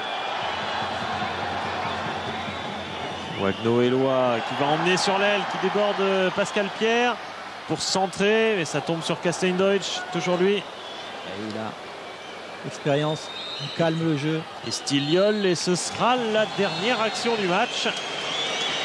Mais ça a tenu ce résultat plutôt flatteur pour le 3e du championnat, qui a été bien bousculé par le Racing Club de Lens. Oui, ça a été une très très bonne partie. Des deux côtés, ils ont eu l'opportunité de gagner le match. Bon, c'est vrai que je pense que Lens aurait eu un poil, si on faisait une partie de boxe, je crois qu'au point ils l'auraient emporté, mais bon, c'est souvent comme ça contre Metz. Allez-y Philippe, avec Stéphane Ziani. Oui, avec Stéphane Ziani qui vient de donner l'accolade avec Biancarelli. Vous étiez connu à Bastia, je suppose, non? Exactement, on est de bons amis et ça fait du bien de se retrouver. Alors revenons un peu à ce match, Stéphane. Vous aviez fait le plus difficile, vous aviez ouvert le score, et puis finalement, ça n'a pas suffi, votre but n'a pas suffi. Bah, c'est vrai, on a été naïfs sur le coup. C'est vrai qu'on avait réussi à forcer le verrou messin. À l'arrivée, un petit relâchement de 5 minutes. Et hop, ils nous ont pris en contre. On était prévenus, on est tombé dans le piège. Puis après, c'est sûr que face à une belle équipe comme ça qui défensivement est super bien organisée, c'est pas évident de se créer des espaces. Et on a eu quelques coups, mais c'est trop peu pour pouvoir espérer marquer. C'est vrai qu'on disait avec Guy Lacombe là-haut, à la fin de match, le FC Metz jouait avec 5 milieux de terrain, 5 défenseurs. Et on peut dire que vous l'avez échappé belle sur 2 fois en deuxième mi-temps en plus. Exactement, on se disait qu'est-ce qu'on fait, soit on attaque et on n'est pas à l'abri de se prendre un contre, ou effectivement on reste derrière, on a choisi l'option offensive. Finalement, c'est vrai que ça aurait pu être dangereux pour nous, ça ne l'a pas été, mais on n'a pas réussi à marquer non plus. Donc je pense que c'est un match inéquitable. Daniel Leclerc avait dit on a 3 matchs à jouer, c'est notre Ligue des Champions à nous, c'est-à-dire Monaco, vous avez gagné 1-0, le Paris Saint-Germain, vous avez perdu. La Metz ce soir, vous faites match nul, finalement vous avez la moyenne. Ouais, mais bon, c'est bien, ce qui prouve qu'on a beaucoup de progrès à faire. Ça fait du bien de se frotter à de belles équipes, c'est comme ça qu'on apprend et j'espère qu'on va en tirer les enseignements. Donc Lance toujours pour la course à l'Europe, Stéphane? Plus que jamais, je ne vois pas pourquoi. Au contraire, on a prouvé que face à une équipe comme Metz, on pouvait rivaliser. Et maintenant, on va essayer d'être encore meilleur. Merci Stéphane. Oui, c'est un discours réaliste de la part de Stéphane Ziani, ambitieux aussi. Oui, ambitieux, et puis il reconnaissait que l'équipe messine méritait son point, et j'espère que dans l'avenir, effectivement, ils concrétiseront leurs occasions pour être européens comme ils le souhaitent. Enfin, en tout cas, sur le vu de cette partie, Guy, on peut dire que Lens a laissé une belle impression, et l'impression de concurrence solide, en tout cas à ces places européennes. Oui, tout à fait. Je pense que même il y aura beaucoup d'équipes qui vont souffrir à Bollaert.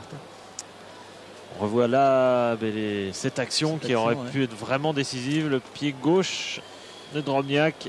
Surtout qui aurait fait énormément de bien. Oui. Le Monténégrin toujours bloqué. Toujours bloqué à 3 buts. Ça devient c'est un marronnier, comme on dit dans la formation. C'est un sujet qui revient de façon permanente. Ouais, c'est pour les phases retour sûrement. Qui sera parmi les matchs proposés lors de la prochaine soirée de kiosque, dont je vous propose de voir le...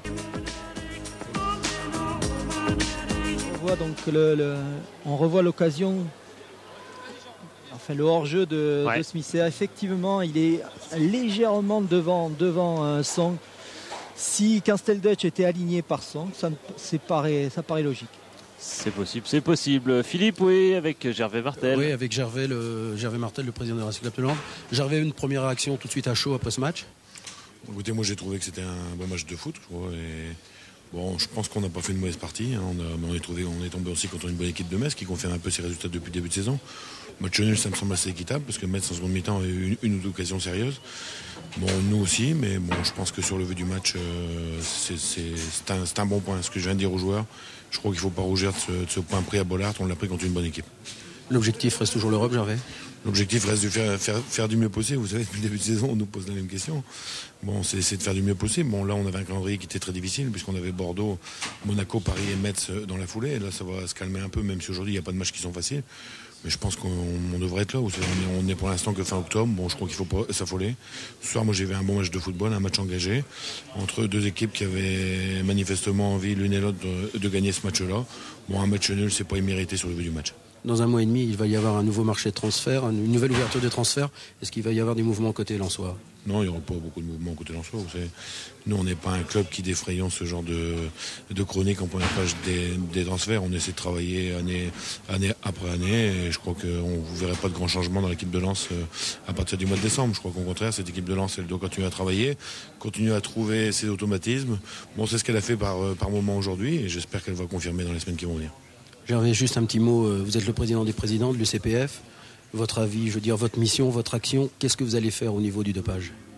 Vous savez, c'est pas. D'abord, ce qui m'étonne un peu, vous savez, c'est aujourd'hui, je lis un peu un certain nombre de déclarations de la part d'éminents spécialistes au niveau médical. Bon, vous savez, on n'a pas attendu après, je dirais, ce problème aujourd'hui qui demande d'ailleurs confirmation, parce que vous avez vu un petit peu ce qui s'est passé avec l'analyse de Cyril Pouget hier, mais je crois qu'on est très très vigilant. Je crois que le dopage aujourd'hui, c'est un fléau qui est important.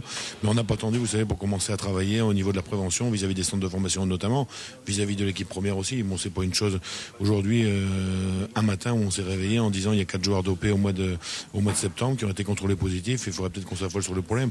Moi, je crois que d'abord, il faut attendre toutes les contre-expertises. Il faut attendre un petit peu que tout ça, ça donne un petit peu des décisions qui soient concrètes. Et derrière, nous, clubs, on va continuer à travailler sur ce domaine-là, qui est un problème qui est important, notamment pour la jeunesse. Merci, Gervais. Ah ben, il y avait pas mal de choses dans tout le discours de Gervais Martel. Il y avait notamment un point de vue qui est agréable à entendre de la part d'un président. C'est un président qui dit j'ai vu un bon match de foot. Si ce n'est que peut-être position par position, trouver un ou deux renforts. Et le meilleur homme pour conclure ou presque cette soirée, c'est bien sûr Frédéric Mérieux. Oui, on va faire le mot de la fin avec Fred Mérieux parce que c'est un match qui vous tenait à cœur quand même, ça, Fred. Bien sûr, ça fait toujours plaisir de revenir à Lens et à Bollaert avec une ambiance extraordinaire. Et puis j'ai passé, comme j'ai dit tout à l'heure, j'ai passé de très bons moments et bon, j'oublierai jamais. Et ça me fait vraiment plaisir de venir prendre un point ici. Personne n'a perdu, tout le monde est satisfait peut-être. Nous, on est un petit peu moins satisfait parce qu'on a de bonnes occasions, mais c'est le football, ça fait 2 matchs. On commence à revenir un petit peu au rythme et ça, c'est bon pour la suite. Honnêtement, vous pensiez gagner, Fred? Au départ, on venait chercher un point et puis on s'est dit que si on était très bien organisé et on retrouvait notre confiance, on venait prendre les 3. Et là, on a eu des occasions franches à la fin. On s'est un petit peu précipité, mais c'est dommage, quoi. Mais là, on retrouve un petit peu notre collectif et la circulation du ballon, le mouvement, ça fait plaisir. Avant le match où vous avez un peu tendu, est-ce que vous êtes un homme soulagé ce soir? Oui, je suis très soulagé. Et bon, j'étais un petit peu tendu, c'est vrai. D'habitude, c'est très rare que je sois tendu. Mais là, c'est monté tout seul, la tension. Et ça ne s'explique pas. C'est le football, c'est magnifique. Quand on rentre dans un stade comme ça, c'est fabuleux. Vous avez toujours un pied lensois parce que de temps en temps, on vous aperçoit pour l'équipe de France. L'autre jour, il y avait un match contre Châteauroux. Votre femme a un commerce ici, Fred, c'est ça? Oui, tout à fait. Je reviens de temps en temps. Et bon, j'ai gardé beaucoup d'amis. Donc, assez souvent de retour sur le Pas-de-Calais. Merci, Fred. Oui, quand il disait qu'il y avait des raisons d'être... qu'il était un peu nerveux, il y a des raisons tout à fait objectives. C'est qu'il a passé 3 ans et demi ici. Après tout, Mérieux qui a eu une carrière, il a fait pas mal de clubs, mais en dehors de l'OM, pour ce qui est de sa formation, Lens est le club où il a été le plus longtemps et qui l'a le plus marqué, c'est clair. Oui, qu'il a révélé effectivement au haut niveau, parce que c'est quand même le haut niveau. Il a été européen avec cette équipe. Il leur a amené une touche technique supplémentaire. Il a amené des buts. C'est quelqu'un qui est très aimé ici. Pour revenir à la question que vous avez dit tout à l'heure, effectivement au mercato, je pense qu'il y a certaines équipes effectivement et certains publics qui seront contents de revoir autre chose, c'est-à-dire quelques mouvements dans leur équipe. Et je crois que c'est bien pour le football. En tout cas, un exemple, Mérieux qui l'an passé a changé pas mal dans sa carrière d'ailleurs, a souvent été joker, a changé pas mal de clubs. Et l'année dernière, il avait eu une belle réussite avec le Football Club de Sion où il était arrivé en janvier pour un doublé. Philippe, vous le mot de la fin? Oui, le mot de la fin, le dernier, avec quelqu'un qui n'a pas changé souvent de club, c'est Sylvain Castendeuf. Sylvain à 2 fois, quand même. Un bon point ce soir pour le Football Club de Metz qui avait besoin justement d'un résultat positif. Oui, on avait besoin d'un résultat positif. On restait sur quelques défaites, donc il fallait réagir. On a fait un tout petit exploit dans la mesure où on est la première équipe à marquer ici à Bollaert. Donc ça nous permet de ramener un point à Metz et c'est une bonne opération. Mardi, c'est Karlsruhe, c'est la Coupe d'Europe. Est-ce qu'il y a un petit espoir quand même? Bien sûr, c'est vrai que ce soir on s'est créé de nombreuses possibilités offensives, donc ça nous laisse un espoir important pour mardi, dans la mesure où on arrivera justement mieux concrétiser ces occasions. Ce qui est positif, c'est qu'on se les crée. Maintenant il reste le geste final à peaufiner, et si on a un peu de réussite à Karlsruhe, tout est possible. Oui, parce que ce soir c'était une bonne répétition, parce que 40 000 personnes, c'était vraiment un match de conditions de Coupe d'Europe. Oui, bien sûr, c'était un contexte européen, dans un stade magnifique, beaucoup de monde, un adversaire de qualité, donc on a rivalisé pour le moins. Je vous l'ai dit, on a eu beaucoup de situations offensives, donc pour peu qu'on retrouve notre réalisme totalement, je pense qu'on peut faire un truc à Karlsruhe. En tout cas, on y va avec un gros moral. Alors bonne chance, Sylvain. Merci. Eh bien, bonne chance à Sylvain Casper.